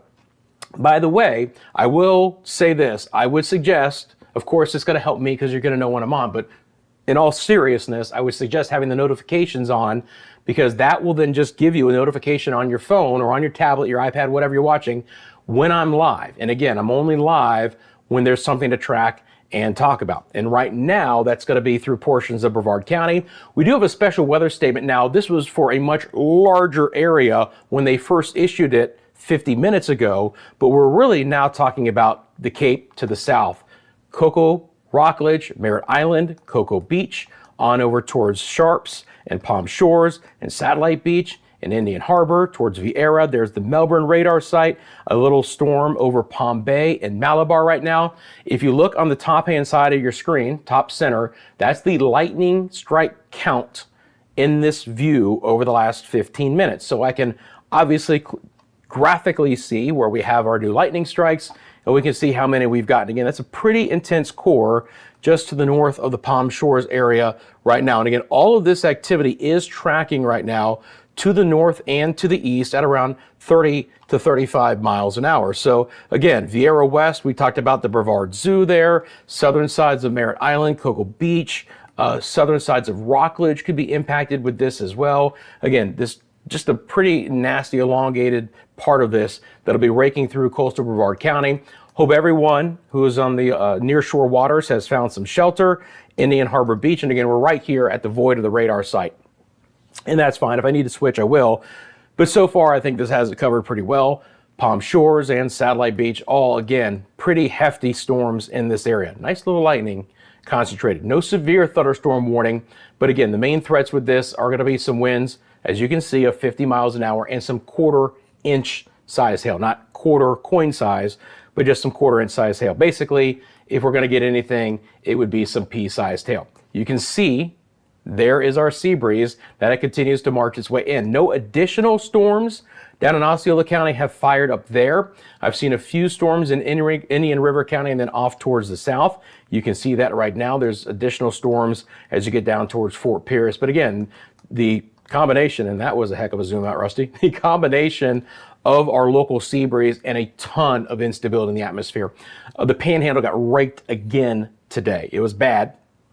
Some of that energy will be coming south. And if you weren't watching about 10 minutes ago, I went over the model data talking about how we're going to probably get another round of storms in here during the morning hours for tomorrow. But we're behaving a little bit better here. Let me get back over to the chat.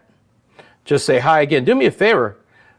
Give me a wave in the chat if you're here. I appreciate it. Again, thank you for supporting the channel. If you'd like to find out other ways you can support the channel, you can find that in the description below. And I thank you, each and every one of you who have supported us in that way so far. It's been extremely heartwarming. Getting back over to the composite radar, so I want to take a look at kind of the broader perspective right now. And again, as I zoom out, you can see that lightning count just going higher and higher. So the storms that were up in Gainesville in Levy County, they basically fizzled down. That's not crazy surprising because we have raked the atmosphere pretty good here. Obviously, enough instability and energy can overcome that. But take a look at this. Another huge complex of storms offshore of Louisiana, portions of Mississippi, Alabama, and our western panhandle. And all of this is still going to march its way through with the additional possibility of another round of storms, maybe as early as daybreak in our northern areas. All right, guys, let's get back to it right now. And again, the storm over Flagler County is better. It's still raining hard in Flagler, portions of Flagler County, including Palm Coast and Beverly Beach. But generally speaking, the intensity of this cell has come down. Get back over to our next radar here out of Melbourne. So that one's doing a little bit more cooperating. We've really cleared out fairly quickly in Volusia County. So hopefully those folks can get on with the remainder of their day. Still keep an eye out for a few cells west, but generally speaking, the worst of it has gone by. And then we go down the coastline where a few storms are trying to hang on towards the Cape. And then certainly the biggest game in town right now, and that's a fair amount of lightning, is in Brevard County. So we're going to keep it right here. Merritt Island, Cocoa Beach, Palm Shores, Indian Harbor Beach. You live in this area. Let me know in the comments section below what's been going on. I appreciate it. And again, would just love to hear from you guys as well. Thanks, Florida Storm Chasers. I appreciate you. Gonna get a little quick cig of water here.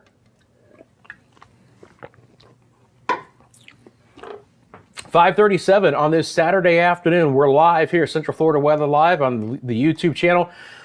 Rusty with you here, keeping an eye on these storms in Brevard County. This is the biggest game in town right now. Again, we had our sea breeze pop off, some storms even west of I-4, and some of those were severe. Now they've all marched off towards the East Coast. They've mainly cleared Flagler and Volusia counties, but they're still intense, and they're still producing some stronger weather right now through portions of Brevard County. The Cape included in that.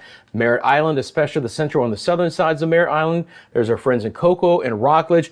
First of all, you know, if you live along the coastline, you're seeing those SLCs, those scary looking clouds, low bases, kind of like a spaceship moving offshore from time to time with this activity. And again, where we have a little bit of a push out here, can't rule out some stronger winds along that leading edge. Nothing at this point in time that, again, is severe. The special weather statement is for winds of 50 miles an hour and some half-inch size hail. And again, quarter-inch size hail, and that expires in the next 5 minutes. So more than likely, they're going to have to reissue this special weather statement for this area at least for 15 or 30 minutes. We'll see what the Weather Service does, but I would assume that, you know, from what I've seen out of this, the intensity is still high enough to continue with a special weather statement from Indian Harbor Beach northward, basically towards the Cape. There's an isolated cell towards Palm Bay.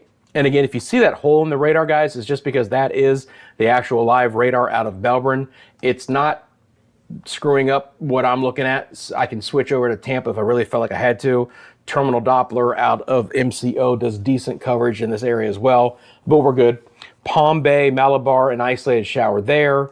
And again, Mico, Sebastian South, Fellsmere, Indian River shores, northeast sides of Indian River County. That's the sea breeze. Our old summer friend, the sea breeze, certainly helped to enhance the storms for today. If it was just the sea breeze, we wouldn't have had as much. If it was just this upper level energy coming in, we wouldn't have had as much. Or if anything, combine the two, we popped off some pretty decent storms this afternoon. And again, you can see the special marine warnings that will continue. But let's get back into this storm. I'm going to take a look here at a couple different things. You guys can with me. We'll look at the winds. And again, because we are very close to the radar site, take a look at this.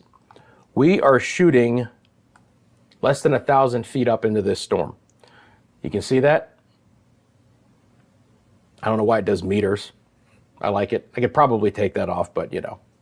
So we're looking at about 1,000 feet in the atmosphere, and this is very low, obviously. The closer you are to the radar at half-degree tilt, you're kind of skimming the earth when you start. But again, this is very ground truth wind information is what I'm trying to say when you're this close to the radar.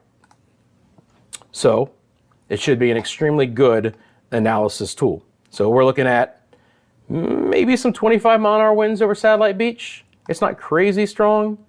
Merritt Island looks to be more congested here. Rockledge, maybe some 20 to 25s. The Cape, about the same situation. There's some automated reporting sites over the Cape to keep an eye on as well. As a matter of fact, I can bring on our METAR wind gusts. So that'll keep an eye on it as well. So again, out of National Weather Service in Melbourne, they had an 18-mile-an-hour wind. Nothing big as of yet, but we'll see if any of those numbers go up. And again, towards the Cape. So there's not a ton of strong wind out of this. I'm a little surprised at that. Gusty winds near in between Melbourne and Palm Bay, 20 to 25, but nothing crazy. And everything is very congested. This is a huge core. So sometimes that can really mess up the wind fields and just keep it blustery, but not let it really ping up any higher than that. Look and see if there's any hail size to talk about. Let's try to ping on a little bit. Let's take a look. So this would be for Merritt Island area 520 A1A, crossing the rivers. Maybe quarter size hail. If you live in this area and you've had even one little hailstone, let me know. But I would say southern Merritt Island has that possibility. And then right across, maybe towards the Cape, maybe towards the Kennedy Space Center Visitor Complex, little cell offshore. So little core of at least some smaller sized hail out of this. Sometimes this product can get congested by the tremendous amount of rain that is falling, and talk about larger hail sizes than there actually is. But the fact that it's pinging some hail there, it's a good product, and probably at least some smaller sized hail out of that. Back over to reflectivity. Again, nasty storm in Brevard County. There's the Cape, Rockledge, Merritt Island. All of this is moving off towards the east. And just as I mentioned it, let's see here. Yeah, so it's going to be a new special weather statement, and it's going to be for the areas that I mentioned. So the Weather Service and I in lock and step today with what I've been saying. You can see that they have carved out the new special weather statement for the area that we've been focused on. And again, this larger one is going to expire as it counts down in less than a minute and will be replaced with only this one for the next half hour. Winds of 40, so they have dropped the higher end wind potential down to 40, and some quarter-inch sized hail. Not large, but it wouldn't shock me if, especially southern Merritt Island right now, we have the opportunity for some of that smaller hail. And that does include the 520 up towards A1A. Cocoa Beach would be included in this as well, an area that could be potentially seeing some pea-sized hail. Again, this storm continues to work its way off to the north and to the east. I'll get you the newest speed here in just 1 second. Let's see what they want to do here. Let's see, that's that at Jacksonville. Oh, it doesn't say. Okay. I can query it, but that's okay. We'll do it. We'll do this. We'll do it this way.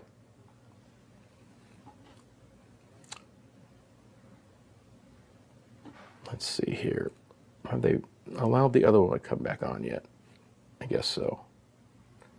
I might need to zoom in even a little bit more. Yeah. Sorry guys, I'm trying to get this latest one up. This is also a touch tablet, and I have literally just gone to NOAA.gov. whatever. We'll figure it out. Expires in 30 minutes, 40-mile-an-hour winds, quarter-inch size hail. I mean, you can see the areas. It's all outlined for you there. The Cape, down towards the southern sides of Merritt Island, Cocoa Beach. These are the areas I'd be most concerned with right now. Back down A1A, and then it kind of blows right back up towards Satellite Beach, Indian Harbor Beach, right over Melbourne. Melbourne's going to get a nasty storm out of this. Indian Atlantic as well. Because it's now right over the radar site, I just want to switch and take a look real quick. First of all, we can look at what's going on out of MCO here, if it will cooperate and pop on for me. Let me do this real quick, guys.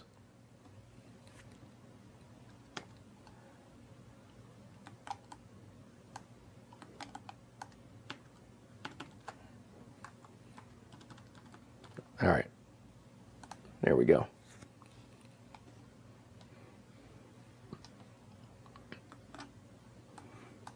We can pick up the edge of it.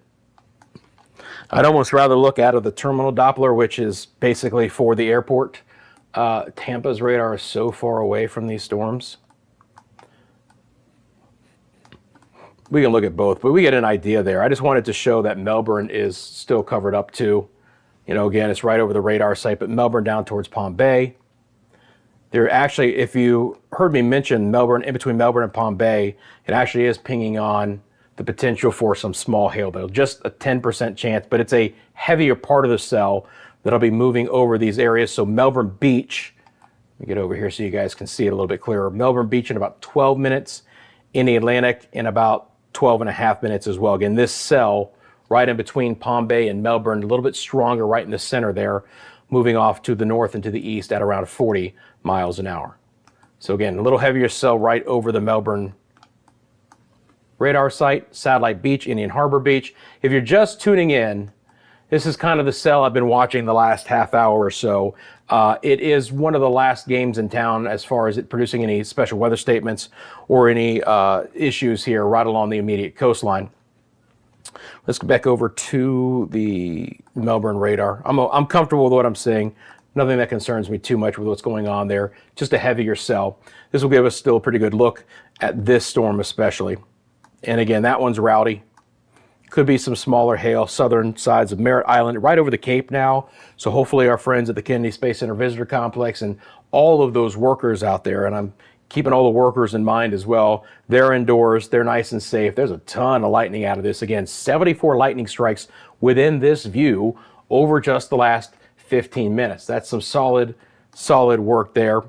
And again, that spatial weather statement does encompass the southern areas that I just mentioned, but you can see that the live data keeps popping on and more lightning continues to develop in this spot. Again, if you live in this area, let me know in the section below what you've been experiencing, but I would imagine a lot of you are tuning in right now because you either had a thunderstorm near your area or you're getting impacted by some of this weather along the coastline. The storms are marching their way offshore. You can clearly see that from the National Weather Service radar site out of Melbourne.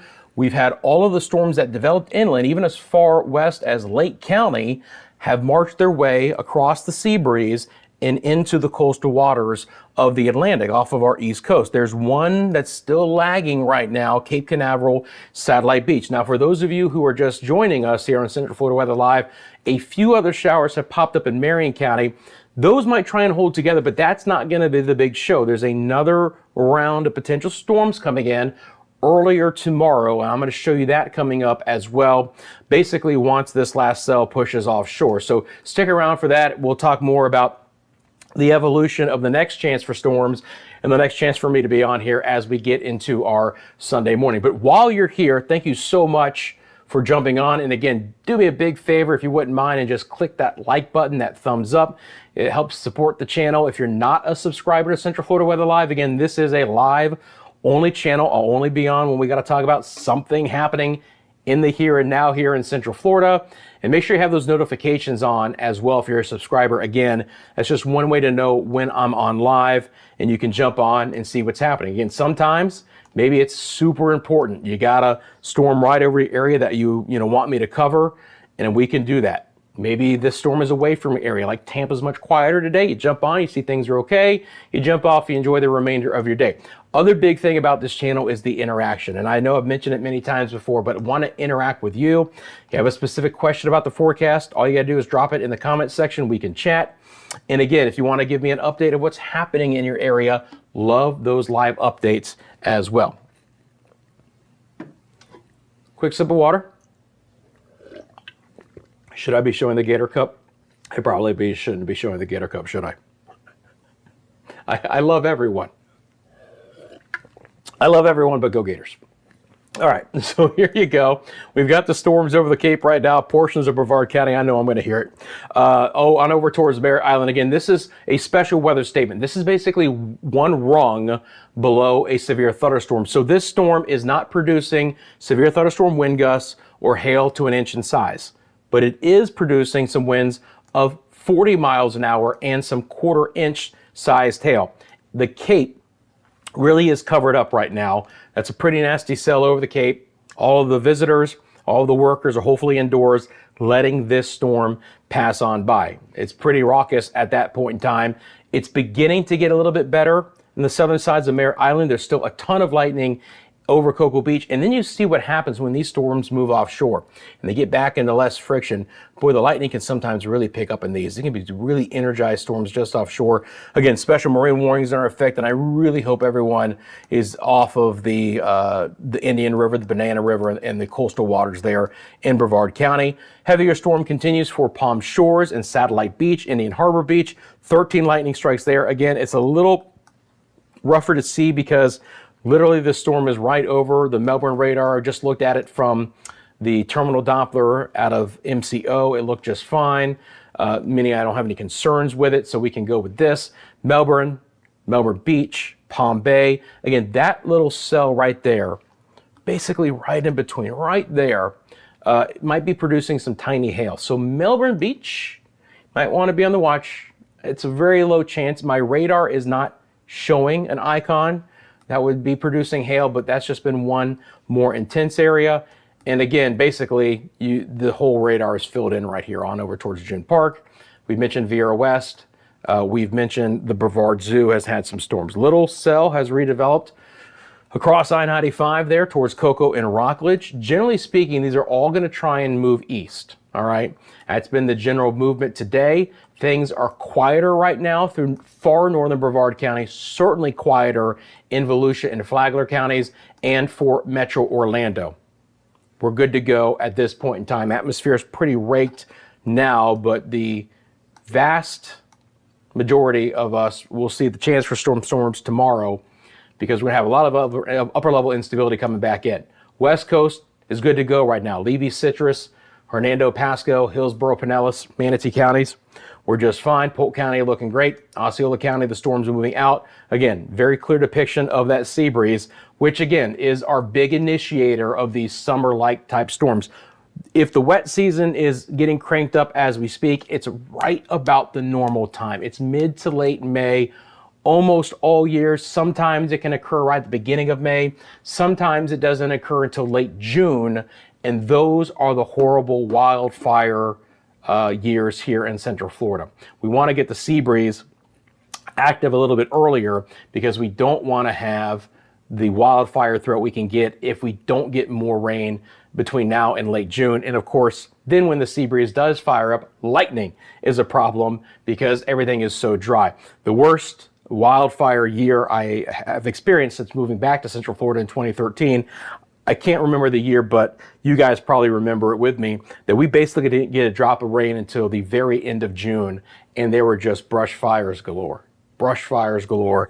We don't want that. The sea breeze hopefully gets started right around now, and we get some rain to help cool things off as well. But obviously, we get intense storms this time of the year, and that's why I'm on live.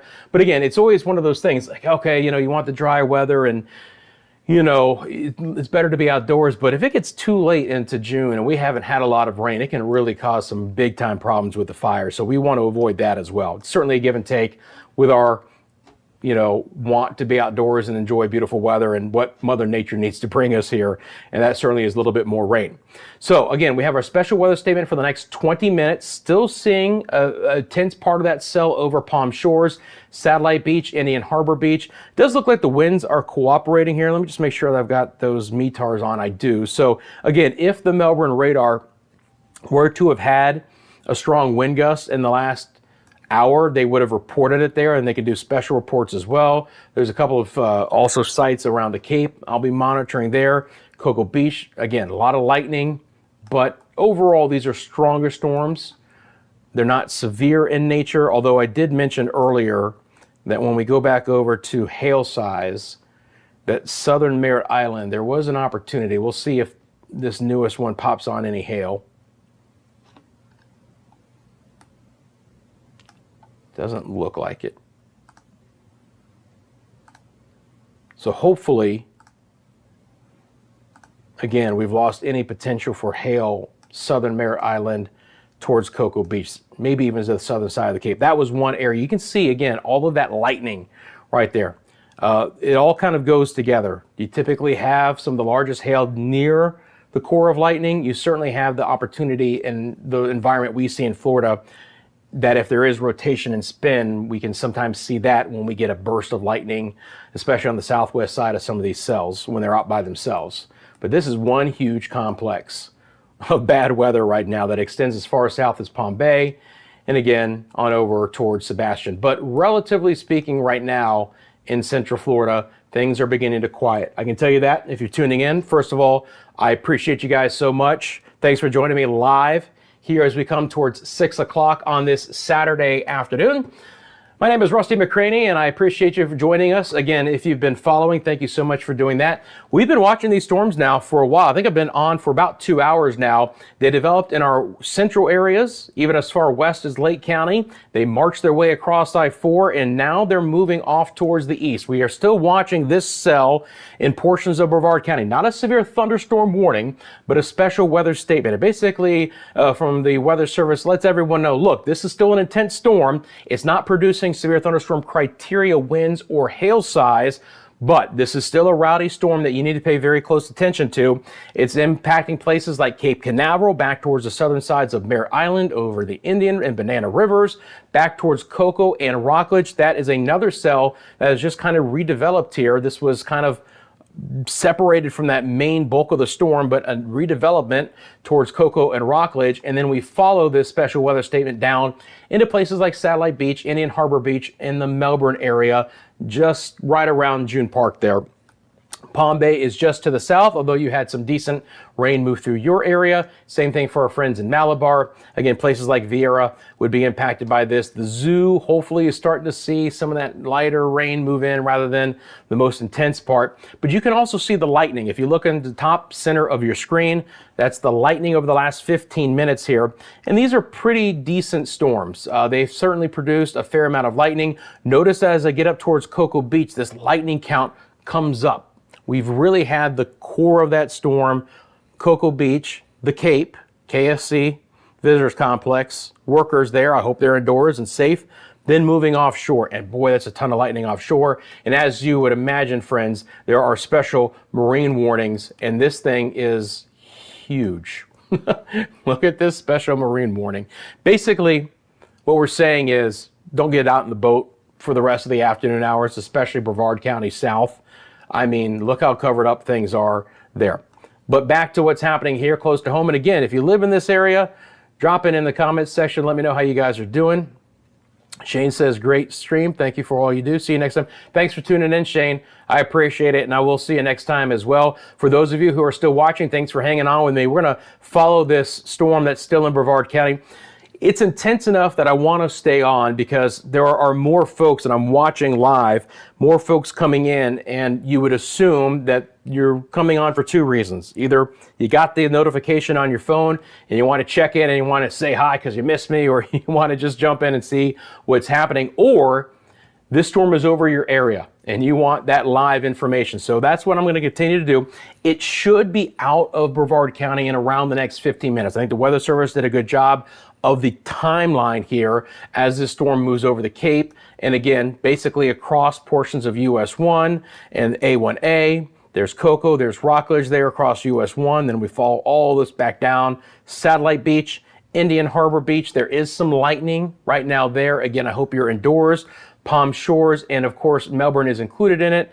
The reason why the radar looks like this, of course, is because I'm using the live radar out of Melbourne, but I can simply switch over here to our composite, and you can clearly see what's happening in this area right now.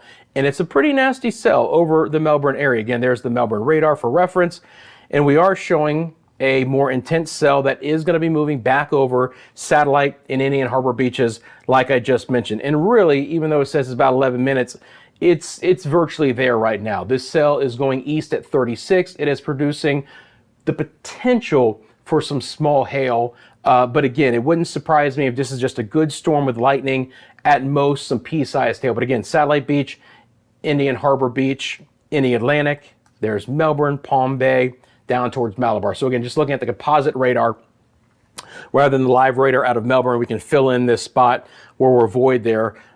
We call that basically as a donut hole, right where the radar site is because of the beam angle.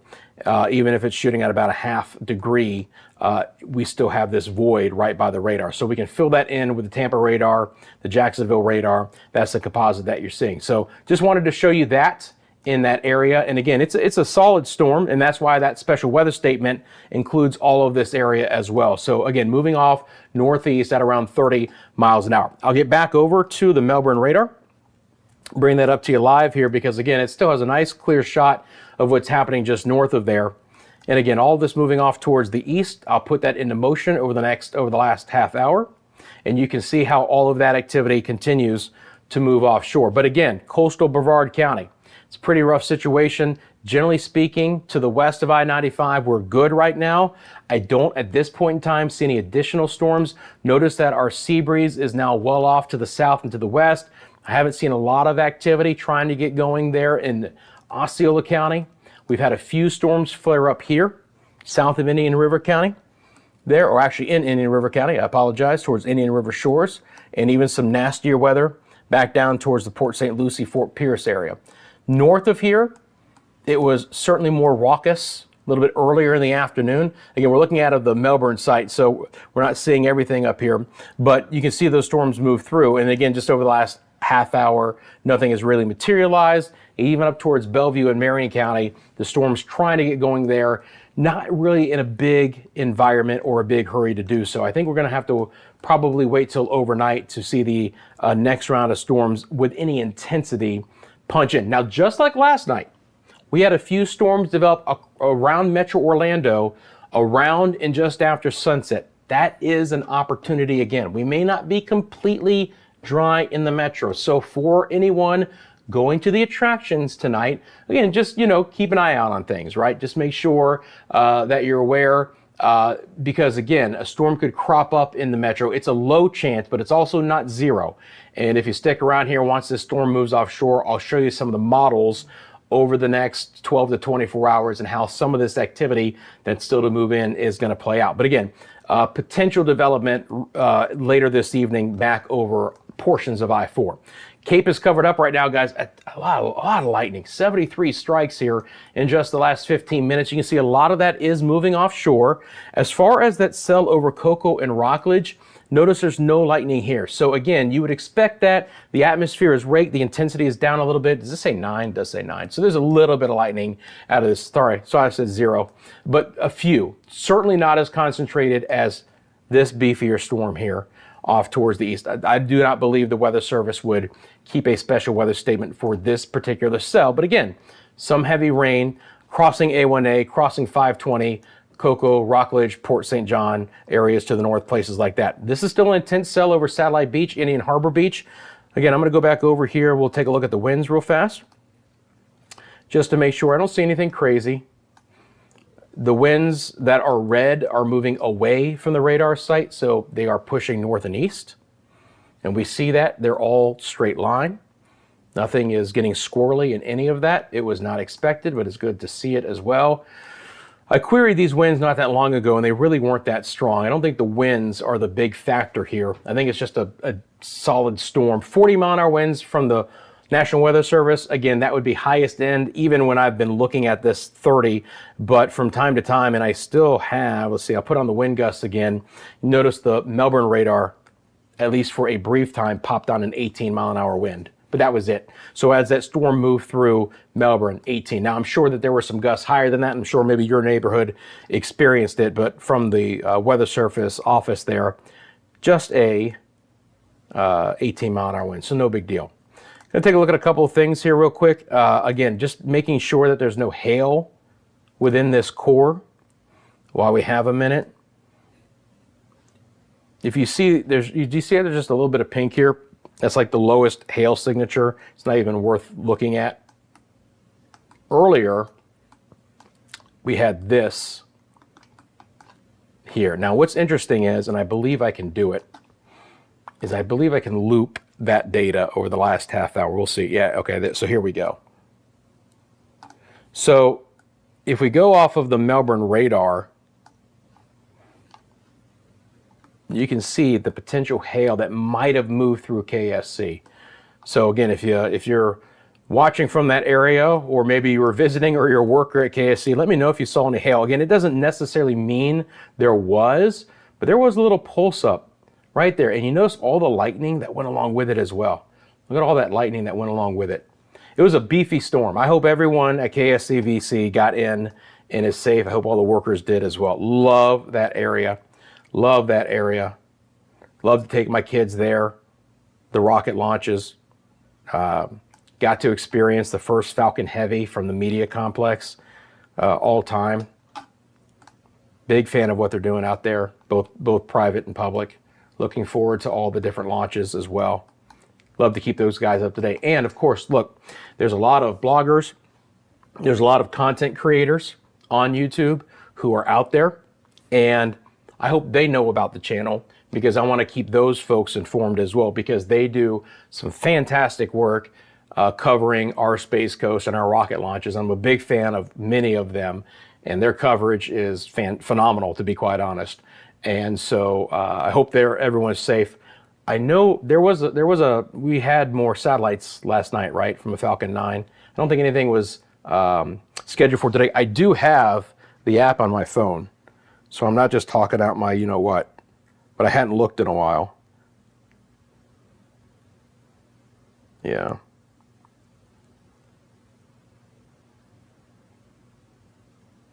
I'm like more curious than anything right now. The great thing about it is that, like, if you miss one these days, there's another one right on the horizon. It says gone fishing. Okay. Did the Kennedy Space Center Visitor Complex app get changed to something? Because literally it says gone fishing. I hadn't looked in a while. That's hilarious. Okay. That's funny. Anyway, it's not internet connection, because obviously I got that. I just hadn't seen that before. That was really, really funny. Anyway, I hope everyone's doing well at the Cape. Merritt Island back towards Rockledge. Still watching this storm. Again, it is still over many populated areas, and this lightning count continues to be quite high right now. So these are intense storms, man. Again, power problems could come along with this amount of lightning, so something to watch out for. Some of the most intense activity right now is going to be Palm Shore, Satellite Beach, north across A1A, sneaking into the southern sides of Merritt Island. Rockledge is right on the edge of that right now. You can see that, Rockledge right on the edge of it. So here's one to monitor. Again, it's saying right over the southern tip of Merritt Island. 90% chance for hail, very small, ½ inch in size or lower, but there are some stronger parts of this larger system right over Brevard County. So there are going to be some pockets of pretty nasty weather. It's just a very solid signature. There's the latest update live here, real time on Central Florida Weather Live. Again, Melbourne area getting hit pretty hard. Same thing for Indy in the Atlantic, Melbourne Beach, Palm Bay. Again, it's a little more skewed because the radar is right there, but I can just very quickly switch over to the composite and we can take a look at that. It updates in real time. So for my friends in Melbourne, to keep you guys updated, West Melbourne, there's Melbourne Village, there's the Melbourne proper area, there's where the radar is, there's Palm Shores, Satellite Beach, Indian Harbor Beach, nastier part of the cell, but it does extend back down towards Palm Bay and Malabar. So pretty rough situation there. And again, just solidly continues. Now this special weather statement goes, I believe, for the next 6 minutes, and then we'll see what they want to do. I need to do this, guys. There we go. There we go. I had it back in time by a half hour. Sorry about that. Now the radar should be the same, but the data was behind by a half hour. So anyway, the special weather statement, next 6 minutes, 40-mile-an-hour winds and some quarter-inch size hail, but pretty rowdy storms across the region right now in Brevard County. If you're viewing through the rest of Central Florida, these are your wind gusts in the last half hour to hour. Again, all reporting 20 to 25. We haven't had much redevelopment behind the line that came through earlier today. And again, those were some rowdy storms, but once this cell pushes off, and I just want to keep our friends in Brevard County updated, we'll take a look at the models here, and I've got the high resolution models, the hourly update models for our area. We're going to look at the next impulse of energy coming through and how that could impact a fair amount of us as we get into Sunday, and it's going to happen a lot earlier. But I also want you to notice on our lightning count, and again, I have filtered out some of the lowest energy value lightning, because if I didn't, this number would be well into the 4 digits, okay? But even at this higher threshold, we're producing 640 lightning strikes in the last 15 minutes. These are energized storms. The sea breeze marched in. We have a lot of instability in the atmosphere, all right? Steep lap rates and CAPE values and all those instability factors I look at, and there's more on the way. But there was enough of an interaction today to enhance what the sea breeze was trying to do. If we didn't have some of this upper level energy, it wouldn't be as prominent today. But it is a sign, by the way, that the wet season is trying to initiate, because we had a very solid sea breeze today. I mean, how hot and muggy was it today? I mean, it was like trying to breathe through a straw out there. I hope you got to the coast and maybe enjoyed some cooler conditions with a bit of a breeze out there, because let me tell you something, it was pretty rough. It was certainly pretty rough inland. And you can see again that storm over Brevard County. All right, so let me jump back on to the Weather Service radar here out of Melbourne. And again, if you're just tuning in, we've been on now for over 2 hours, and I appreciate each and every one of you. More and more of you are coming into the chat, and if you're doing so, thank you so much for clicking that like button, that thumbs up. Again, more than you know, it really helps out the channel. Just like anything these days, it's all computer algorithms, and the more people like, and the more people comment, and the more people subscribe, the higher we get pushed up the YouTube algorithm. And it's a lot about just folks trying to find us. I can give you an example for my friends who know about one of the other channels I do called Media Mundo. We're at around 9,500 plus subscribers. And you know, we just got started late last year, and I saw that same scenario as well. So having that first push really, really helps us out. And I can't thank you guys enough for being some of the first watchers here to Central Florida Weather Live. I hope you're getting a lot out of it. I hope you'll continue to get a lot out of it. And also, I hope to interact with you guys. If you have a question about the forecast, please feel free to drop it in the comments section below. If there's something specific you want to talk about, if you live in some of these areas that are being impacted, let me know what you're seeing. Let me know what you're hearing outside. Everyone in the chat obviously gets to see that, and it kind of benefits us. Wisdom of the crowd, I like to say, right? So again, this cell that was over Cocoa and Rockledge moving across A1A and the 520 right now. So this is going to get back towards the Cape. Now, this particular cell, if I zoom in a little bit closer, does not appear to have any lightning with it. That's good news. That cell over the Cape, about what, a half hour ago, that one was rocking. That one was hammering, and maybe even some smaller sized hail near the Cape as well. But that is a shower moving through there. Now again, our special weather statement for our area here in Brevard County is going to expire in 45 seconds. We will see if the Weather Service reissues this. Now, I do not believe they're going to reissue it for the northern part, okay? The storm is almost offshore. This certainly isn't going to prompt a special weather statement. This cell is beginning to move out of Satellite Beach and Indian Harbor Beach, so it may not be enough time, even if this storm is still producing some 40-mile-an-hour winds. I don't think it is. May not be enough time that the Weather Service wants to extend a special weather statement. We'll see what they do, but it's not going to shock me here is if, just like counting down in a game, within the next 7 seconds, when this goes away, that they're going to allow this to not be reissued. They'll let it to expire and we'll be good to go. But we're going to watch it for a minute and see. But again, still, the weather has improved for Melbourne and Palm Bay. We're pushing that storm off. Again, I know it's clustered here, but we just looked at the composite. Melbourne across the coast there towards Indian Atlantic and Melbourne Beach could still get hit pretty hard. Again, this is the void in the radar on over towards Indian Harbor Beach, but especially Satellite Beach. And again, you look at the storms offshore. Sea breeze now is well inland. I haven't seen any more interaction out of that. And areas to the north are much quieter right now. That's good news. So the last gasp initially, friends, of our stronger storms now moving off the East Coast.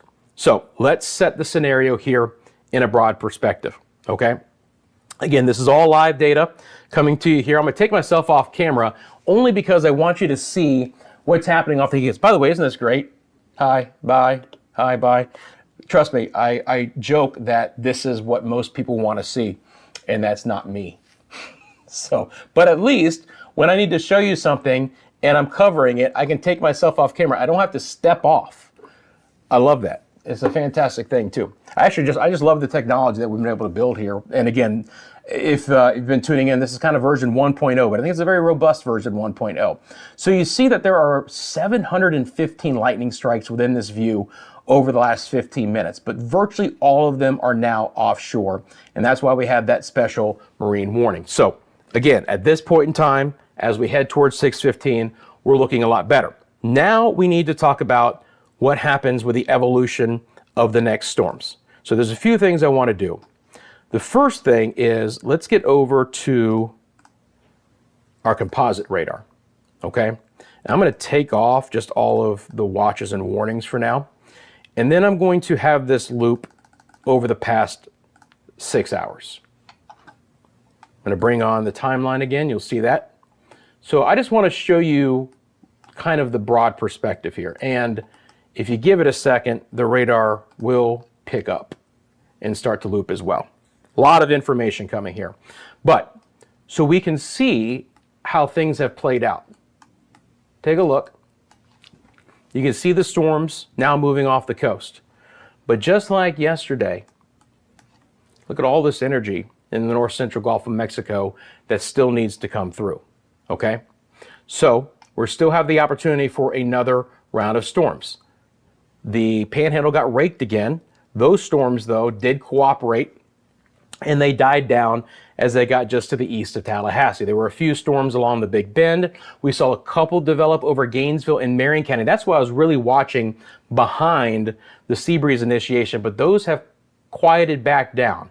And again, you can see the beginning initiations were west of even I-4, even well before the sea breeze. So it was a combination of the sea breeze and all this upper level energy to fire off the storms for today. So what does Manana look like? Well, I'm going to zoom out here real quick, then zoom back in. And again, the first thing I'm going to do is bring up our HER model. It's our high resolution rapid refresh model. And we're going to time this out together. So we are at 6 o'clock. And we're going to talk about kind of the next punch that could be coming through. By the way, again, this model updates hourly. So if you joined me last hour, we looked at this, but we now have a new fresh model run to go through. And we'll see how consistent that model was compared to last hour's model run. Typically with these high resolution models, they are fairly consistent from model run to model run. Sometimes though, that is not the case. Now again, the first thing I always look at, and let me get back over to the correct timeline on the top of your screen, is does the model correctly show what's happening right now? Well, at 6 o'clock, they had storms along the coast. There wasn't as much in Volusia and Flagler, but relatively speaking, it has initiated properly. So that's good news. We can believe a lot of what's going to be happening. Just like last night, okay, we might see a rogue shower or isolated storm pop up right around or just after sunset in the metro. We had a few yesterday evening. This activity is much lower than what last hour's model run from the HERS showed. So it's extremely conditional. Again, we've raked the atmosphere some. If we fire one or two off, that might be it. I still can't rule out that they might not be fairly intense with some rain and lightning. So if you have evening plans around the metro, just be weather aware. I'm talking about Metro Orlando, of course. Maybe you're headed to the attractions for some of the fireworks shows or whatever you want to do. I can't rule out another isolated pop-up shower or storm, but generally speaking, we're going to be dry. Now we watch our next impulse of energy coming in. Now you can see here on the HRRR model, the beginnings of this might be towards Gainesville and Ocala about 5 in the morning. Doesn't look to be too intense, does it? As it gets towards 7, again, as it's pushing through our area, it doesn't really look to be very intense, right? There's 9, there's 10 o'clock. There's not much there. But what's very interesting is, look at what it keeps just offshore. And then look at what it shows towards our east. I find it very odd, to be quite honest, that there's such a void for inland locations. Sure, we've had rounds of storms, but there'll be time for the atmosphere to re-energize. So the timing to me on this looks right, but if we can sneak away with just seeing that and keeping what could be over our area offshore, that's a win. I'm not thoroughly convinced though, and I'll be monitoring the situation for you early tomorrow very vigilantly because of that. We can also look at the high resolution NAM model. There's plenty of them, by the way, that we can look at. I just try and look at some of the ones that I think have a better handle and are the higher resolution. So we'll throw this one into motion as well. And again, it's going to show you a little bit more holding together through inland locations. I'm going to take this actually out to tomorrow at 5 o'clock. So we'll let this loop up. And again, we'll look at the timing and look at this. And by the way, again, this is a live only channel where we're talking about storms. You're not going to get your 5-day forecast here. We're not going to talk about a lot of current conditions or whatever. The reason why I'm showing you these models is because we're only going to talk about forecasting when it comes to our next opportunity to be back on live here, and that you guys get a heads up. So if I'm talking about morning storms tomorrow, you might have it in the back of your head. Oh yeah, you wake up at 7 a.m. Rusty said there might be some storms again tomorrow morning. Keep an eye on the phone, and if I see that notification, I can jump on again. So again, following the NAM model, the timeline looks to be about the same, right? Beginning to get into Citrus County and Lake and Volusia, Flagler. We'll say 7 to 8 a.m. here on the NAM. But notice, again, it holds it together a little bit more as it moves through. It still keeps some of the nastiest weather offshore. Now, in this scenario, we'd be a little bit more concerned over Tampa as we get into the late morning, early afternoon hours. So for St. Pete and Tampa and Brandon and Seffner on up towards Carrollwood and Citrus Park and Palm Harbor, all my friends there, and Pinellas and Hillsborough counties. And yes, I'll cover Bradenton, Sarasota as well. We'd be watching for that. Same situation down in Brevard County. It just holds together a little bit more as those storms come through and then they move out. And that should be the last gasp from this. But even the NAM, again, kind of keeps some of the biggest clusters of storms maybe offshore. So I'm very curious to see how that plays out. We have the GFS high resolution model. In this scenario, again, and it's actually been not behaving. For some reason, the GFS is trying to paint on a different color palette. And sometimes these models can do that. They just don't cooperate. And now it looks like the color palette is correct. But again, you can see on this GFS, it's just not nearly as high resolution. There's really not much to glean from it. I was just curious. I hadn't looked at it. We can look at the national blended models. So there's many different analysis tools I can use behind the scenes. But again, friends, for right now, that's what I'm expecting. I'm expecting another round of potential storms tomorrow. Now, speaking of that, I can show you from the Storm Prediction Center. We'll put on the convective outlooks. This is day 2. So let me get the radar off here. And one thing I always like to do, by the way, when I show this, is I want to make sure that the information is 100% accurate. So I've got my tablet here, and I just want to make sure that this is what they're still showing. So for tomorrow, from the Storm Prediction Center, okay, we have all of our area under the green, which is going to be a marginal risk for severe storms. That's the 1 out of 5 on the category. But in the yellow, and that does include a sliver, it looks like, of what, far southern Volusia. I mean, the most sliver of the far southeast side of Seminole, a little chunk of Orange, a little chunk of northeast Osceola, and basically all of Brevard and Indian River counties, the areas that we cover here. Slight risk, 2 out of 5 on the scale. Okay, and that is for tomorrow. So I just wanted to double check because, again, that's where the storms were developing today. Basically, all of our area is under a marginal risk for today. And then we have that slight risk for tomorrow. And again, you know, we're looking at just this energy coming out of our northern and western areas here. And again, I can read this here, my interpretation of it.